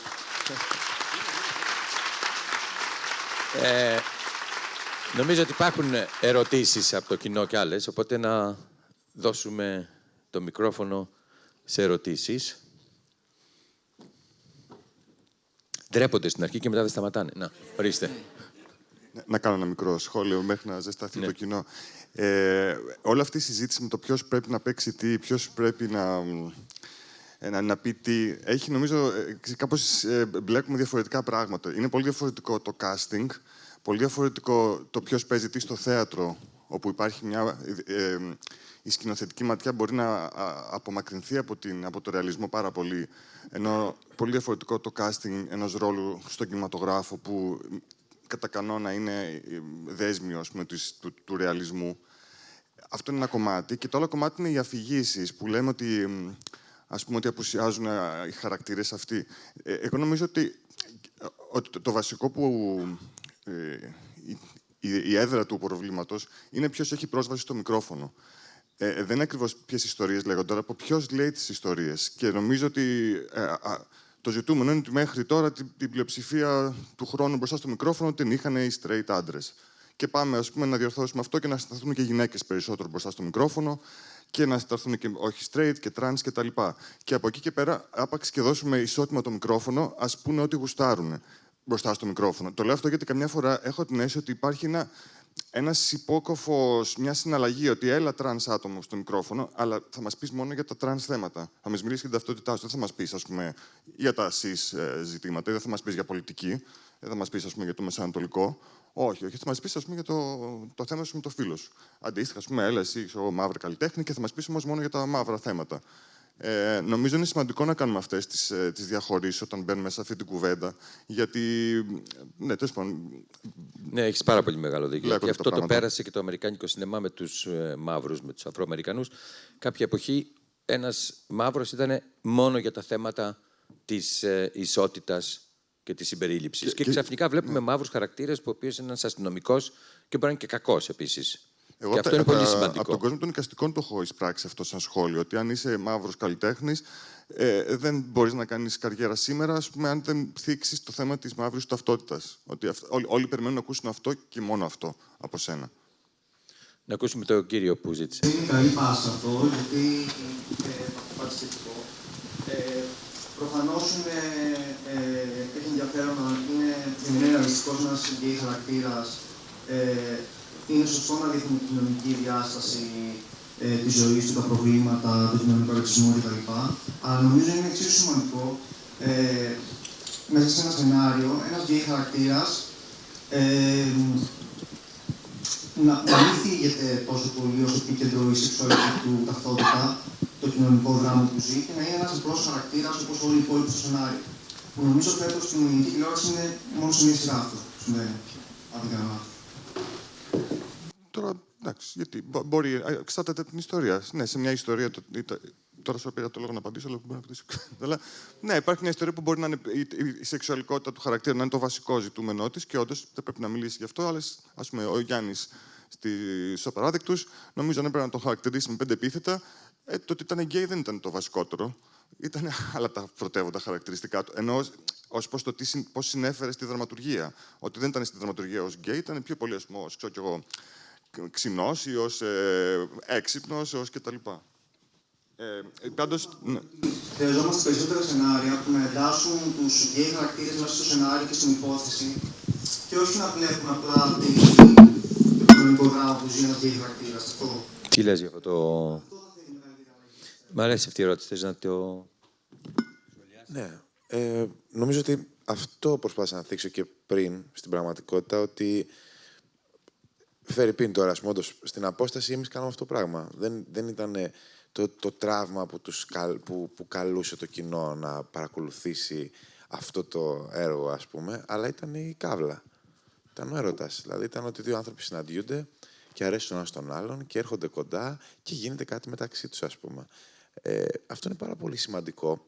Παρ' όλα αυτά, είναι τόσο σημαντικό όσο και το άλλο. Θέλω να πω ότι αν φτάναμε στο σημείο που έχουμε αποδεχτεί όλοι απόλυτα ότι τα queer άτομα είναι ισότιμα μέλη της κοινωνίας μας, που δεν έχει συμβεί αυτό. Γαμό. Απ' την άλλη, όχι. Αυτή τη στιγμή έχει σημασία να είναι και λίγο πιο επιθετικά τα πράγματα, κατά με. Φερρυπίν, εγώ στο Milky Way, ο χαρακτήρας του Τζο περνάει από χιλιά κύματα. Μας απασχολεί το ότι είναι queer σε κάποια σημεία, σε κάποια άλλα, προφανώς και όχι. Μας απασχολούν άλλα πράγματα. Επέλεξα όμως να δείξω αυτή τη σκηνή και όχι μια άλλη πιο τρυφερή, ή μια άλλη πιο αστεία, ή μια άλλη πιο... που δεν παίζει κανένα ρόλο, ας πούμε, η σεξουαλικότητά του. Προτίμησα να δείξω αυτό, γιατί για μένα αυτό είναι και μια σημαντική πρόταση. Πάντα η βία είναι ενάντια στον γκέι χαρακτήρα. Πόσο ενδιαφέρον έχει αν είναι το αντίστροφο. Δηλαδή, αν τραμπουκίζει, ας πούμε, ο πατέρας στο γιο, τι θα σήμαινε αν ο γιος τραμπουκίζει τον πατέρα, ότι αυτός είμαι κατεγάμισο. Έχει μια σημασία αυτό το πράγμα. Έχει μια σημασία και έχει και μια ουσία. Τώρα, νομίζω ότι τα queer άτομα και οι queer καλλιτέχνες είναι πιο σημαντικό να μιλήσουν για αυτό το ζήτημα, αλλά έχεις δίκιο και άδικο παράλληλα. Αυτό εκεί θέλω να καταλήξω. Ναι. Μπορώ να πω κάτι. Που είδαμε από το Milky Way, πολλοί πατεράδες θα ταυτιστούν με τον πατέρα, βλέποντάς το. Σαφέστατα. Απλώς ξέρεις, το Milky Way συγκεκριμένα, επειδή είναι μια σειρά, δεν είναι μια ταινία που κάποιος την ξεκινάει και τη βλέπει και τελειώνει, είναι μια ροή πραγμάτων. Σε ένα στο δεύτερο, ας πούμε αυτό είναι το τρίτο επεισόδιο, στο δεύτερο είναι πάρα πολύ τρυφερός. Πρέπει να δείξουμε όλο το φάσμα και σίγουρα για κάθε ταινία που δείχνει ένα πατέρα να σπάει στο ξύλο το παιδί του, πρέπει να υπάρχει μια ταινία όπου γίνεται ακριβώς το αντίθετο, ό,τι και αν σημαίνει αυτό. Αλλά έχει σημασία να δείξουμε αυτό το κομμάτι της ιστορίας, νομίζω, το να δείξουμε, δεν ξέρω. Θα απαντήσω λίγο, γιατί το σκέφτομαι πολύ και δεν μπορώ να το καταλάβω γιατί δεν το σκέφτεσαι. Ειλικρινά, σαν ηθοποιός, κάθε φορά, είτε άμα υπάρχει straight ρόλος, π.χ. πέρυσι, πρόπως δεν θυμάμαι, είχα έναν ρόλο στην τηλεόραση και μας έλεγε ο σκηνοθέτης, μπαίνετε μέσα χέρι-χέρι, φιλιέστε και κάθεστε. Και μετά συνεχίζετε. Είναι οκ αυτή η εικόνα, έτσι? Ναι, είναι πολύ φυσιολογική. Όταν πάει με μία άλλη σειρά, Milky Way π.χ., δεν ξέρω αν υπάρχουν τέτοιες σκηνές, γιατί δεν το έχω δει ακριβώς όλο. Και, έρχεται ο σκηνοθέτης και έχει δύο γκέι χαρακτήρες και κάνει θα μπείτε μέσα και θα πρέπει να φιληθείτε. Έγινε θέμα, κατευθείαν. Στην τηλεόραση το βλέπεις, έρχεται, δεν ξέρω τώρα ποιο παράδειγμα να πω, βλέπεις την τηλεόραση και απλά βλέπεις ένα ζευγάρι, άντρας, γυναίκα, straight, να κρατιούνται χέρι-χέρι και να φιλιούνται και δεν το σχολιάζεις, γιατί είναι η κανονικότητα. Ξαφνικά έρχονται δύο άντρες και φιλιούνται και είναι wow το πρώτο ελληνικό φιλί από γκέι στην ελληνική τηλεόραση. Κάτσε ρε φίλε. Ένα φιλί δώσανε. Οι straight δεν σχολιάζονται. Και αυτό το λέω γιατί λες ότι γιατί να γίνεται η σεξουαλικότητα θέμα. Η σεξουαλικότητα δεν γίνεται θέμα επί της ουσίας από τον σκηνοθέτη, από τον σεναριογράφο. Μερικές φορές ναι, γιατί ίσως πολλές φορές κάποια πράγματα πρέπει να υποθούν λίγο περισσότερο για να τα καταλάβει ο άνθρωπος. Και για εμπορικά πράγματα, σκέψου το. Θέλω να πω, άμα θέλουμε να είναι κανονικό, πρέπει να είναι κανονικό και πρέπει να υπάρχει αυτό το πράγμα και να το βλέπει ο κόσμος. Όπως είπε η Φένια, ότι πρέπει να υπάρχουμε. Να μας βλέπει ο κόσμος για να υπάρχουμε. Δεν γίνεται πάντα θέμα από τον σεναριογράφο ή από τον σκηνοθέτη. Γίνεται θέμα από τον κόσμο που το κάνουν viral στο Twitter. Να δώσουμε το λόγο στους άλλο μια ερώτηση που έχουν. Συγγνώμη, να κάνω να απαντήσω κάτι. Δημήτρη και μετά η ερώτηση. Και εγώ αναρωτιόμουν το ίδιο. Για παράδειγμα, στις Άγριες Μέλισσες, όταν αρχικά διαβάζαμε τα σενάρια και συζητούσαμε για αυτό το ρόλο. Και έλεγα ακριβώς το ίδιο που λες εσύ αυτή τη στιγμή. Όταν όμως άρχισα να κυκλοφορώ στον δρόμο, ας πούμε, όταν έγινε αυτό το γκέι φιλί, κατέβηκα στην Πανεπιστημίου μετά το θέατρο να πάρω ένα μπέργκερ και σταματήσαν τα αυτοκίνητα και φωνάζανε. Αυτό το είπα μετά σε μια συνέντευξη. Και σταμάτησα μάλιστα και ένα σκουπιδιάρικο και το ανέφερα στη συνέντευξη αυτό. Τα πάντα. Ό,τι θέλετε. Όχι μόνο και θετικά, αλλά υπήρξε πολύ έντονη βαβούρα. Ο σκουπιδιάρης μου έκανε εντύπωση που σταμάτησε και μίλησε και το ανέφερα σε μια συνέντευξη. Από κάτω τα σχόλια ήταν «Δεν ξέρεις ρε σκουπίδι γιατί σταμάτησε το σκουπιδιάρικο». Οπότε, ή μια μάνα, ας πούμε, που σταμάτησε στον δρόμο και έκλαιγε γιατί ο γιος της αυτοκτόνησε. Ή σε ένα αντίστοιχο Q&A που κάναμε με το Χελιδόνι, θυμάμαι ένα παιδί σήκωσε το χέρι του, ενώ λέγαμε για κάτι άσχετο, είπε «Εμένα ο πατέρας μου είπε ότι προτιμώ να σε φέρουν 4 παρά να σε δω στα 4». και πώς να το πω ότι είμαι ομοφυλόφιλος. Οπότε και άρχισα να καταλαβαίνω γιατί πρέπει να περάσουμε από αυτό το στάδιο μέχρι να φτάσουμε σε αυτό που λες. Εγώ συμφωνώ, ο ρατσισμός και ο νευρισμός υπάρχει και θα υπάρχει, συνεχίζει να υπάρχει. Αλλά μήπως να σταματήσουμε όταν επιβεβαιώνουμε μέσω της πληροφορίας ή να αρχίσουμε να βλέπουμε κάτι καινούριο που επιβεβαιώνει ότι είναι κανονικό. Το θέτω σαν ερώτημα. Δεν διαφωνώ με το να προβάλλουμε αυτό το. Το καινούριο υπάρχει, ξέρεις. Υπάρχει ισορροπία. Η ισορροπία θα έρθει, είναι baby steps, παιδιά. Δηλαδή, μέχρι πριν λίγο καιρό δεν μπορούσε να πεις τίποτα. Τι συζητάμε τώρα, παιδιά. Και τώρα, στην αντιπολίτευση την αξιωματική, εμφανίζεται ένας queer άνθρωπος και δεν γίνεται χαμός, παιδιά. Θέλω να πω, όχι, γίνεται ένας χαμός, παιδιά. Όχι ο χαμός που θα μπορούσε να γίνει τώρα. Τι λέμε. Αν γινόταν πριν 10 χρόνια αυτό, θα πετάγανε πέτρες στους Συριζέους. Θα πετάγανε πέτρες. Και τώρα, ναι, γίνεται λίγο το κουτσομπολιό στα μεσημεριανάδικα και σε όλα αυτά, ρε παιδί μου. Υπάρχει ένα τέτοιο. Υπάρχουν ομοφοβικά σχόλια που. Whatever, ας πούμε. Σχόλια που έχουν για τα πάντα στην κυριολεξία. Παρ' όλα αυτά, είναι αποδεκτό. Είναι αποδεκτό. Αυτό είναι ένα τεράστιο. Ενδεχομένως, ναι. Αλλά, οπότε, ξέρεις, γίνονται απλώς οι αλλαγές. Όπως ένα δέντρο δεν το βλέπεις να φυτρώνει μέσα σε μια μέρα και να γίνεται τεράστιο, ας πούμε. Ξέρω, τώρα βρισκόμαστε σε ένα ενδιαφέρον, θα έλεγα, στάδιο, όπου γίνονται οι ζυμώσεις και είναι ωραίο που γίνονται αυτές οι συζητήσεις ακριβώς. Αυτές οι συζητήσεις γίνονται γιατί ακόμα χρειάζεται να γίνονται. Αν θα πρέπει να δείξουμε το queer χαρακτήρα για το τραύμα του, αν θα πρέπει χωρίς το τραύμα του. Νομίζω ότι ξέρεις, τόσες φωνές είναι όσες ιστορίες. Δηλαδή, μάλλον όσες φωνές, τόσες ιστορίες. Αλλά υπάρχει το διαφορετικό. Και κάθε χρόνο που περνάει θα υπάρχει όλο και περισσότερο και πρέπει να το βοηθήσουμε κι εμείς ως θεατές. Παράδειγμα, ας πούμε, στους απαράδεκτους, η σκέψη μου να βάλω τον Γιάννη να έχει δεσμό ήταν απαγορευτική. Δηλαδή, θα με λιτσάρανε τότε. Δηλαδή, άλλο step εκείνο. Εκείνο απλό ήταν καλημέρα, είμαι αυτό. Οκ. Ήταν πολύ επόμενο step, καλημέρα, έχω και σχέση. Οπότε είναι πραγματικά τα βήματα, βέβαια, είναι εξαντλητικά για κάποιον που τα θεωρεί αυτονόητα. Είναι κουραστικά, αλλά αυτό. Είναι μια ερώτηση εκεί. Ωραία, συγγνώμη. Πάνω σε αυτό που είπε η Δήμητρα, θέλω να πω ότι και από το Γιάννη που δεν μπορούσε να έχει σχέση, περάσαμε στο ρόλο που έκανε ο Δημήτρης, όπου θα ήταν το φιλί, το ένα το άλλο, για να φτάσουμε στο Milky Way για να πηδιούνται σε μια αποθήκη. Όπως θα έκανε ένα straight ζευγάρι και το έχουμε δει χιλιάδες φορές. Κάτι πάρα πολύ hot σκηνές σε ασανσέρ και το ένα και τ' άλλο. Και ξαφνικά βλέπουμε ένα αντρικό κόλο. Και εγώ λέω το εξής. Μας τον κόψαν τον κόλο στο Μέγκα. Δηλαδή, ξέρεις, μας είπανε πολύ ωραία, αλλά όχι το κοντινό αυτό. Οπότε και εγώ έλεγα να προωθήσουμε, επειδή η σειρά μας μετά το Μέγκα παίζει κατευθείαν στο Vodafone TV Uncensored. Και ήθελα να πω, για να δείτε τον κόλο του Γιώργου, μπείτε στο Vodafone TV. Δηλαδή, θέλω να πω ότι είναι. Ξέρεις, παιδί μου, στην πραγματικότητα γίνεται αυτό το πράγμα αν δεν είχαν μπει αυτά τα θεμέλια και αν δεν υπήρχε μετά αυτό και το σινεμά που κάνει ο Ζαχαρίας και όλο αυτό το σινεμά, ξέρεις, βοηθάει για να φτάσουμε σε ένα λαϊκό μέσο εν τέλει να το δείξουμε αυτό το πράγμα. Και να δείξουμε ένα ζευγάρι να κάνει ερωτά ή να πηδιέται αγρίος, δεν ξέρω, αναλόγως τη φάση, αλλά να μπορούμε να το δούμε. Ακόμα και να μας κόβουν τον κόλλο ακόμα λίγο. Δηλαδή, σίγουρα, ας πούμε, ξέρω εγώ, με τα βυζιά της Κορίνας, που είναι η πρωταγωνίστριά μου στο πρώτο επεισόδιο, κανείς δεν αναρωτήθηκε γιατί υπάρχουν εκεί. Τα βυζιά έπρεπε να υπάρχουν εκεί. Με τον κόλλο είναι το πρόβλημα. Είναι πρόβλημα του κόλλου, λοιπόν. Οπότε θα λυθεί. Συγγνώμη, με κολλάει μικρό. Αυτό που λέει ο Βασίλης έχει πολύ ενδιαφέρον, γιατί 3 χρόνια πριν, στις σκηνές τις δικές μου, ας πούμε, υπήρχε μια σκηνή που ξεκούμπονα το πουκάμισο του συντρόφου μου και μετά, εντάξει, τα έλεγε σκηνή. Αυτό ο Αντένα το έκοψε. Και μάλιστα στον Αντένα Κύπρου κόψανε όλα μου τα φιλιά. Έπεσε απλά μαύρο. Το οποίο είναι η πρώτη φορά που το λέω δημόσια. Το είχα πει στον Γιώργο το Καπουτζίδη να το πει, που αυτός δεν τρέπεται.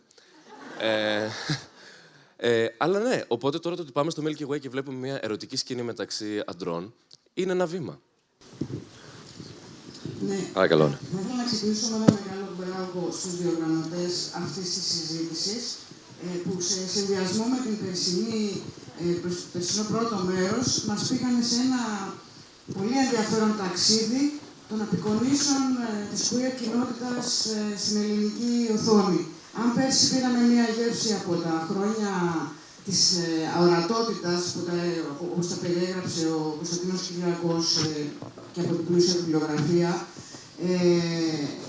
και με ένα άλμα σε αυτό που περιγράφει ο Καπουτζίδης, φέτος με γέφυρα τους απαράδεκτους, γιατί νομίζω ότι ήταν μια γέφυρα, την εποχή του ήταν πολύ προχώς. Σήμερα θα ήταν ένας χαρακτήρας, θα το παίζω κάτι προχωρημένο. Όχι. Αυτό δεν μειώνει ούτε τον αξία των απαράδεκτων, ούτε το τα θύματα που έχουμε διανύσει μέχρι σήμερα. Σαν μέλος της ΛΟΑΤΚΙ κοινότητας, σαν άνθρωπος που προσπαθώ να γράψω για αυτά στο σελίδα του Antivirus, αυτό που θα ήθελα να πω είναι ότι βλέπουμε, θα συμφωνήσω, τα βήματα που έχουν γίνει και που τα περιέγραψαν οι ομιλητές με όλη τους την διάσταση. Θα συμφωνήσω ότι αυτό που αλλάζει τώρα είναι ότι δεν έχουμε, περάσαμε και από το στάδιο του τραύματος. Τον queer άνθρωπο που είναι ένας γκέι άντρας, ο οποίος δεν έχει σπίτι, δεν έχει τόπο να πάει, δεν έχει αγάπη, δεν έχει, ή που έχει ψυχολογικά προβλήματα ή όλα αυτά. Περνάμε, το βήμα τώρα είναι να βλέπουμε ανθρώπους που είναι σαν εμάς και που είναι μέσα σε ένα κοινωνικό κάδρο και είναι κομμάτι αυτού του κάδρου και αλληλεπιδρούν με αυτό για να αντιμετωπίσουν τα προβλήματα. Άρα θα τελειώσω με μια ερώτηση, ένα σχόλιο και μια ερώτηση. Αυτό που ερωτήθηκε, κινδυνεύουμε από τη woke κουλτούρα, κινδυνεύουμε να ακυρωθούμε. Ήθελα να πω ότι, θα ήθελα να πω κάτι πάνω στο, δεν κινδυνεύουμε από αυτό. Ακριβώς για αυτό που είπαν οι ομιλητές, ότι υπάρχει αυτή τη στιγμή έλλειμμα δημοκρατικότητας και εκπροσώπησης. Όταν καλυφθεί αυτό το έλλειμμα, μπορούμε να μιλάμε για... δεν είναι υπερβολές, δηλαδή, είμαστε έξαλλοι, είναι εξαλλοσύνη αυτό με τα πολλά φύλλα, όχι, γιατί είναι μια πραγματικότητα που την αρνείται ένα μεγάλο μέρος της κοινωνίας. Και άρα δεν κινδυνεύει κάποιος που δεν έχει κακοποιητικό λόγο, δεν κινδυνεύει να ακυρωθεί. Η ερώτηση τώρα, ακριβώς επειδή νομίζω γίνανε βήματα, αλλά έχουμε και άλλα μπροστά μας. Θέλουμε περισσότερα από τους δημιουργούς που έχουμε εδώ πέρα.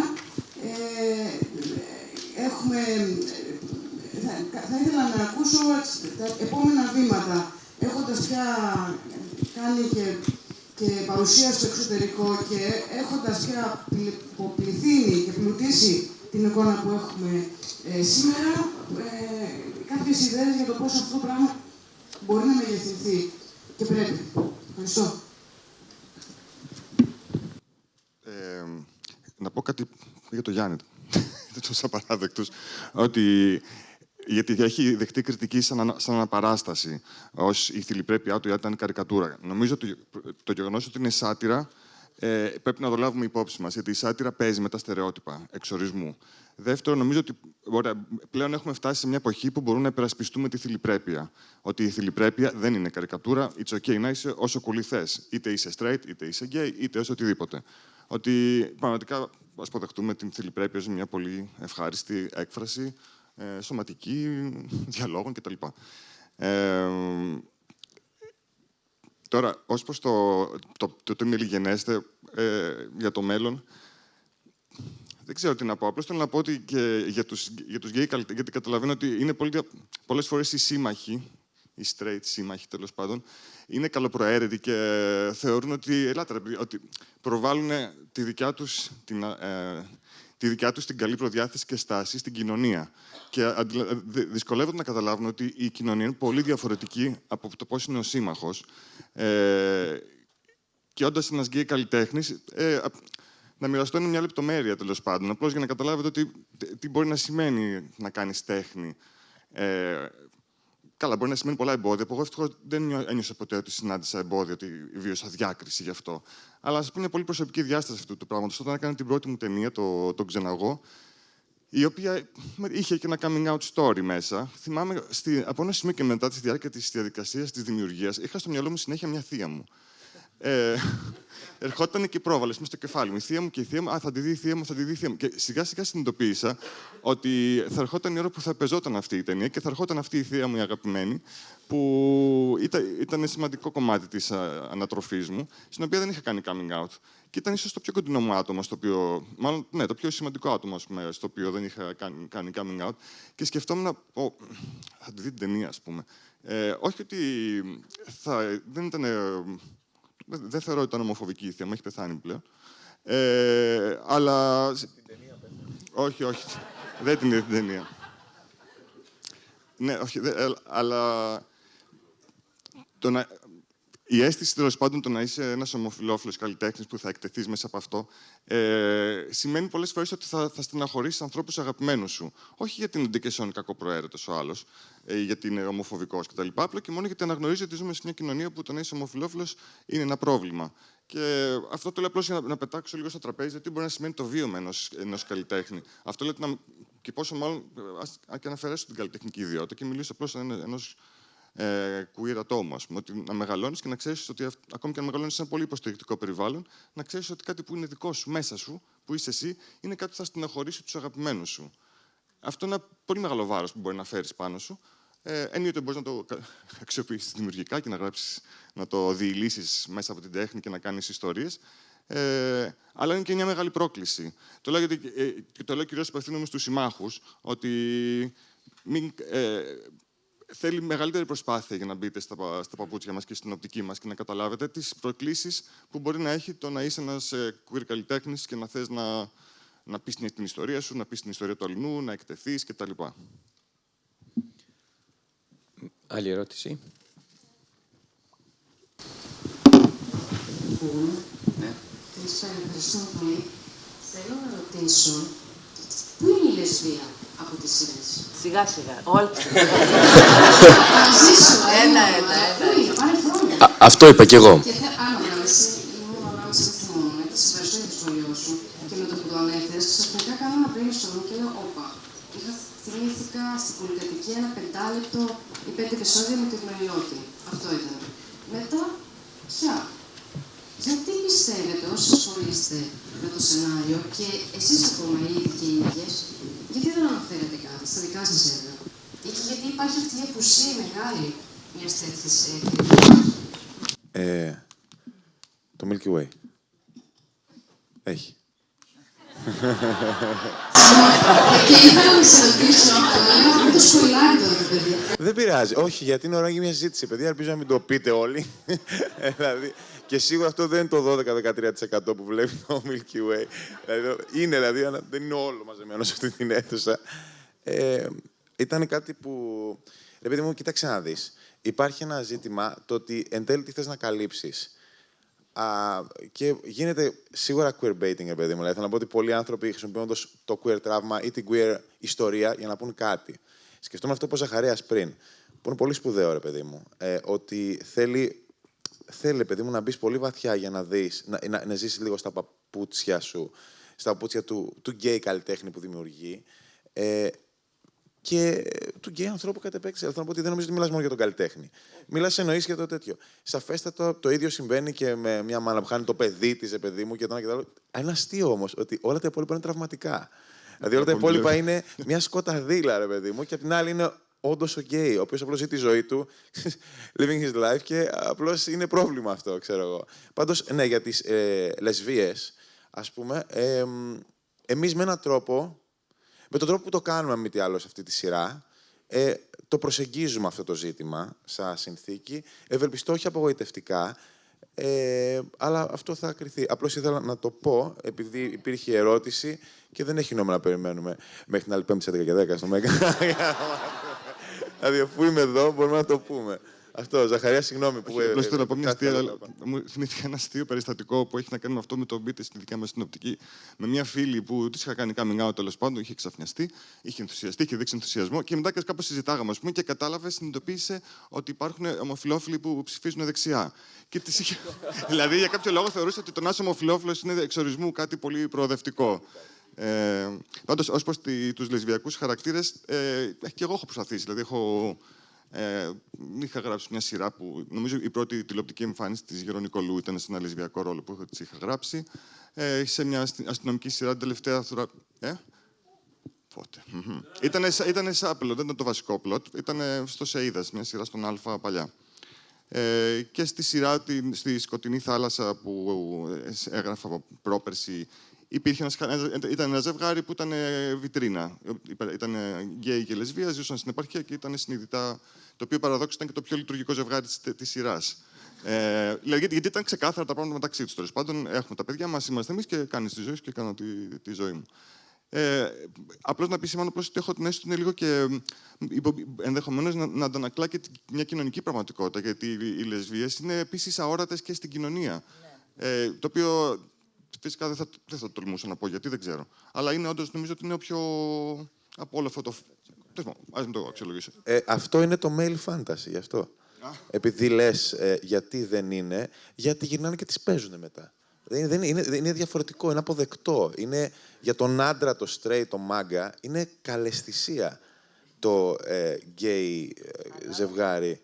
Συγγνώμη, αυτό το λέω σαν ένα στερεότυπο. Επειδή λέει ότι ανάλογα γιατί όμως δεν με είναι. την εμφάνιση που προφανώς πρέπει να είναι η ζωή της Αντέλ. Δηλαδή, αν δεν είναι πρόβλημα. Αλλά θέλω να πω, ρε παιδί μου, ότι στην πραγματικότητα είναι επειδή οτιδήποτε γενικά υπάρχει θέμα, είναι αυτό που στη straight κοινότητα των αντρών, όχι τη ίδια των γυναικών, τόσα χρόνια δεν τους ευχαριστούσε. Οι λεσβίες τους ευχαριστούν. Οπότε και ξέρεις, παιδί μου, γι' αυτό και νομίζω ότι δεν θα είναι ποτέ πρόβλημα στην κοινωνία, στην πραγματικότητα, όχι και στην κοινωνία, ενώ στο σινεμά και σε όλο αυτό το πράγμα. Ποτέ δεν θα το κατηγορήσουν. Αν δούμε δύο γυναίκες να κάνουν έρωτα σε μια σειρά, δεν θα γίνει ο ίδιος χαμός. Προφανώς. Είναι πολύ διαφορετική μια λεσβιακή αναπαράσταση που αποσκοπά στο να σκανδαλίσει, να ικανοποιήσει ένα straight βλέμμα, από ότι μια λεσβιακή αναπαράσταση που θέλει να είναι δίκαιη στα λεσβιακά βιώματα. Να πω μια εμπειρία που είχα εγώ από τη δική μου οπτική, της κομικής πλευράς. Μετά τους απαράδεκτους κάποια 5 χρόνια, έγραψα μια ταινία, δεν έγινε ποτέ για κάποιους λόγους, γιατί πολύ βαθιστόχαστο κατάσταση κοιτάνε όλες τις ταινίες, οπότε εκεί δεν μπορούσα να συνεννοηθώ. Τέλος πάντων. Και υπήρχε, θεώρησα ότι το επόμενο κόνσεπτ, ας πούμε, που έχει ενδιαφέρον είναι η λεσβία. Και είχα 2 τέτοιες κοπέλες λεσβίες. Παιδιά, σας πληροφορώ, ήταν πάρα πολύ αμήχανο. Πάρα πολύ. Δεν μπορούσαμε να βρούμε πού είναι το αστείο. Κάτι που στον Γιάννη έβγαινε αβίαστα. Μιλάω για την κωμωδία τώρα, έτσι. Δεν μπορώ να πω για άλλο είδος. Δεν μπορούσαμε να το βρούμε την αμηχανία, το έτσι, το αυτό κτλ. Όμως, εκείνη τη στιγμή, αυτό που βίωνα εγώ ήταν αμηχανία. Δεν ξέρω, αυτό μόνο έχω να πω από τη δική μου πλευρά. Δεν είχε να κάνει με σεξιστικό, ότι δεν είναι 2 μουνάρες οι οποίες αυτό και οι άντρες γουστάρουν. Ήταν 2 κανονικότατες κοπέλες που δεν θα ήταν φαντασίωση ανδρών, στο υπογράφω. Ήταν άλλου είδους, ας πούμε, και παρόλα αυτά δεν μπορούσαμε να το χειριστούμε. Δεν ξέρω. Κάτι γινόταν. Ίσως ήταν θέμα εποχής. Ίσως δεν είναι τόσο juicy, δεν είναι τόσο αυτό όσο είναι η φιλίτιδα στον άντρα που ξαφνικά. Δεν ξέρω. Δεν ξέρω. Ναι, ναι. Να δούμε μια τελευταία ερώτηση. Ποιος έχει ζητήσει? Το μικρόφωνο, εγώ εδώ πέρα. Είχα σηκώσει εγώ το χέρι μου. Λοιπόν, εγώ ήθελα πραγματικά, υπό άλλες συνθήκες θα έδινα το μικρόφωνο σε κάποιον άλλον να πει κάτι άλλο, αλλά νιώθω ότι είναι πολύ σημαντικό ζήτημα η αντιπροσώπευση των queer θηλυκοτήτων, των λεσβιακών χαρακτήρων. Γενικότερα, και ως άτομο της κοινότητας, νιώθω ότι αυτό μου έλειψε εμένα και ότι μου λείπει ακόμη. Βέβαια, έχουν γίνει απόπειρες, το ξέρω, το γνωρίζω, αλλά αυτό που έχει γίνει είναι ότι έχουν αποσιωπηθεί. Δηλαδή, πότε το έκανες αυτό και δεν γνωρίζουμε παραπάνω.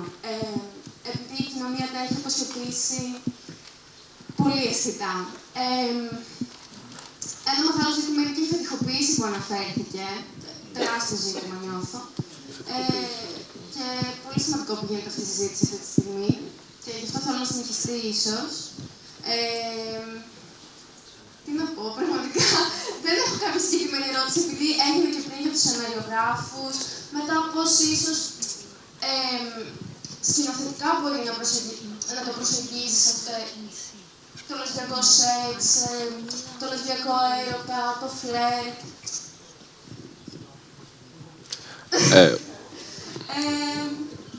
Αυτό, ναι.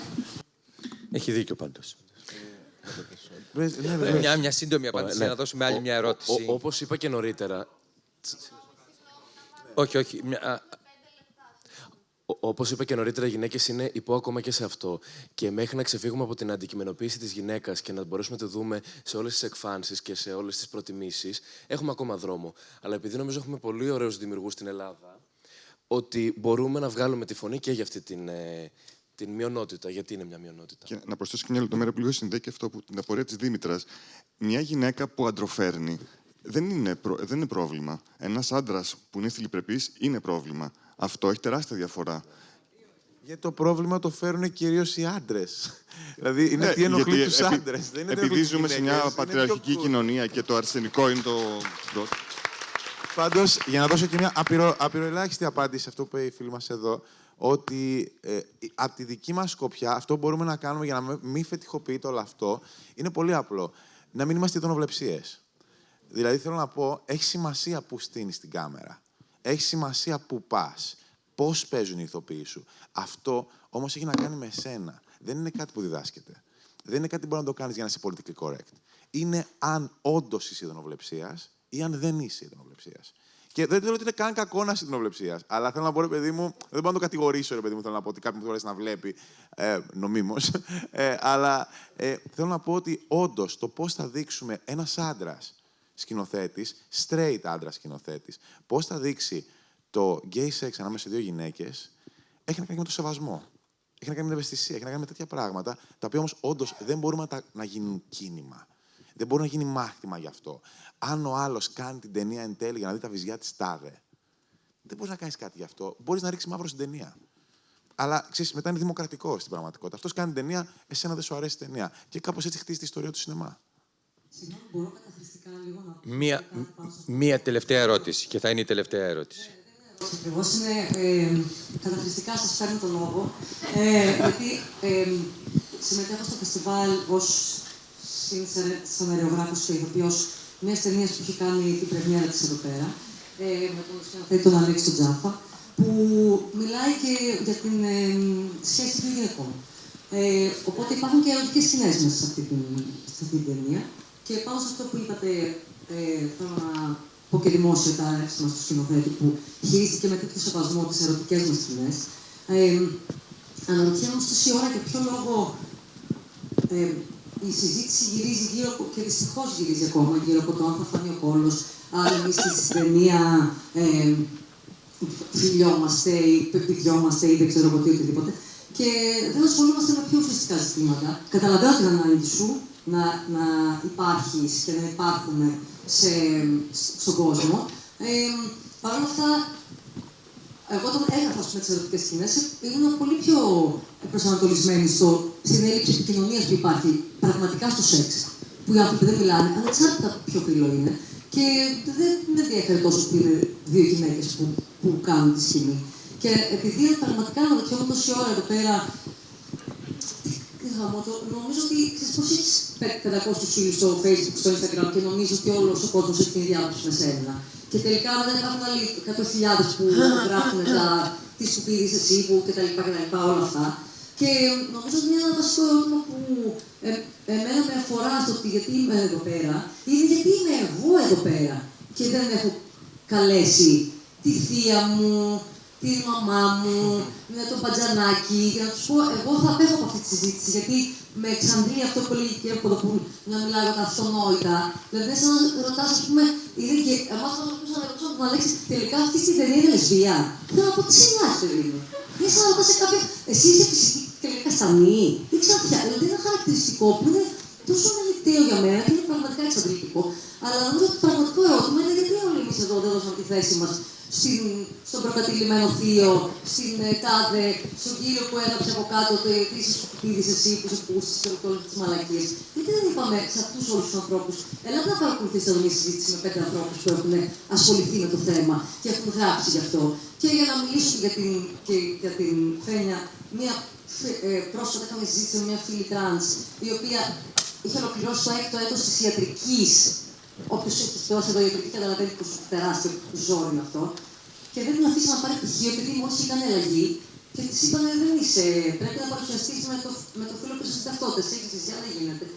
Και τέλος πάντων, την καλέσαμε σε ένα συνέδριο να μιλήσει για κάτι στην Αθήνα και υπάρχουν καζόμενες ιστορίες που όπως δεν δεν θα ήθελα να τις ακούω εγώ και να λέμε εμείς οι δύο ωραίες είναι που φιληθήκατε, που πηδηχτήκατε. Θα ήθελα να έχω δώσει εγώ που θεωρώ ότι εξαντλητικό να κάνω αυτές τις συζητήσεις. Αναρωτιέμαι εγώ γιατί ήρθα εγώ εδώ και δεν ήρθα στη μαμά μου που ζει στη Θεσσαλονίκη και είναι 77 χρονών. Με την οποία είχαμε στο παρελθόν διάφορους καπνάτες, γιατί δεν είπα σε εκείνη μέρα εδώ. Εμείς όλοι δεν είπαμε στους φίλους μας, ελάτε να παρακολουθείτε μια συζήτηση, να πάτε να πούμε μπροστά. Και ήρθαμε εμείς εδώ πέρα για να πούμε, ναι, μπράβο μας που κάνουμε τέτοιες συζητήσεις και που είμαστε στο φεστιβάλ και κάνουμε τέτοιες σειρές και κάνουμε τέτοιες ταινίες κτλ. Οπότε, καταλαβαίνω την αγωνία σου, νομίζω ότι όλοι πρέπει να βάλουμε όμως ακόμα ένα χεράκι στο να πούμε σε κάποιον, έλα να παρακολουθήσει, δες αυτή την ταινία, δες τους απαράδεκτους, δες το Milky Way, πάτε το βήμα εσείς και μπροστά, γιατί εμείς το έχουμε πάει. Και ερχόμαστε εδώ πέρα και συζητάμε εμείς που το έχουμε πάει, αν πρέπει να πάμε ακόμα ένα βήμα. Δεν μπορείς να πας ακόμα ένα βήμα όταν ο άλλος είναι 100 πίσω, αλλά πρέπει εμείς να τον φέρουμε εδώ. Συγγνώμη που καταφράστηκα. Πολύ, πολύ ωραία, συμφωνώ απόλυτα και...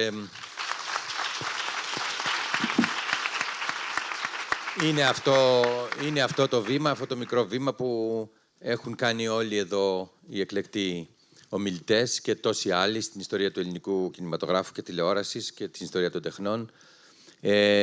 Ελπίζω ένα μικρό βήμα από το Φεστιβάλ Κινηματογράφου Θεσσαλονίκης, από τη Mastercard που μας τιμά με τη χορηγία και ειδικά σε αυτό το τομέα. Το βραβείο που δίνει κάθε χρόνο το φεστιβάλ σε queer ταινίες, το Mermaid Award, το οποίο σε αντίθεση με τα περισσότερα φεστιβάλ του κόσμου δεν είναι ένα παράλληλο βραβείο, αλλά ένα επίσημο βραβείο του φεστιβάλ.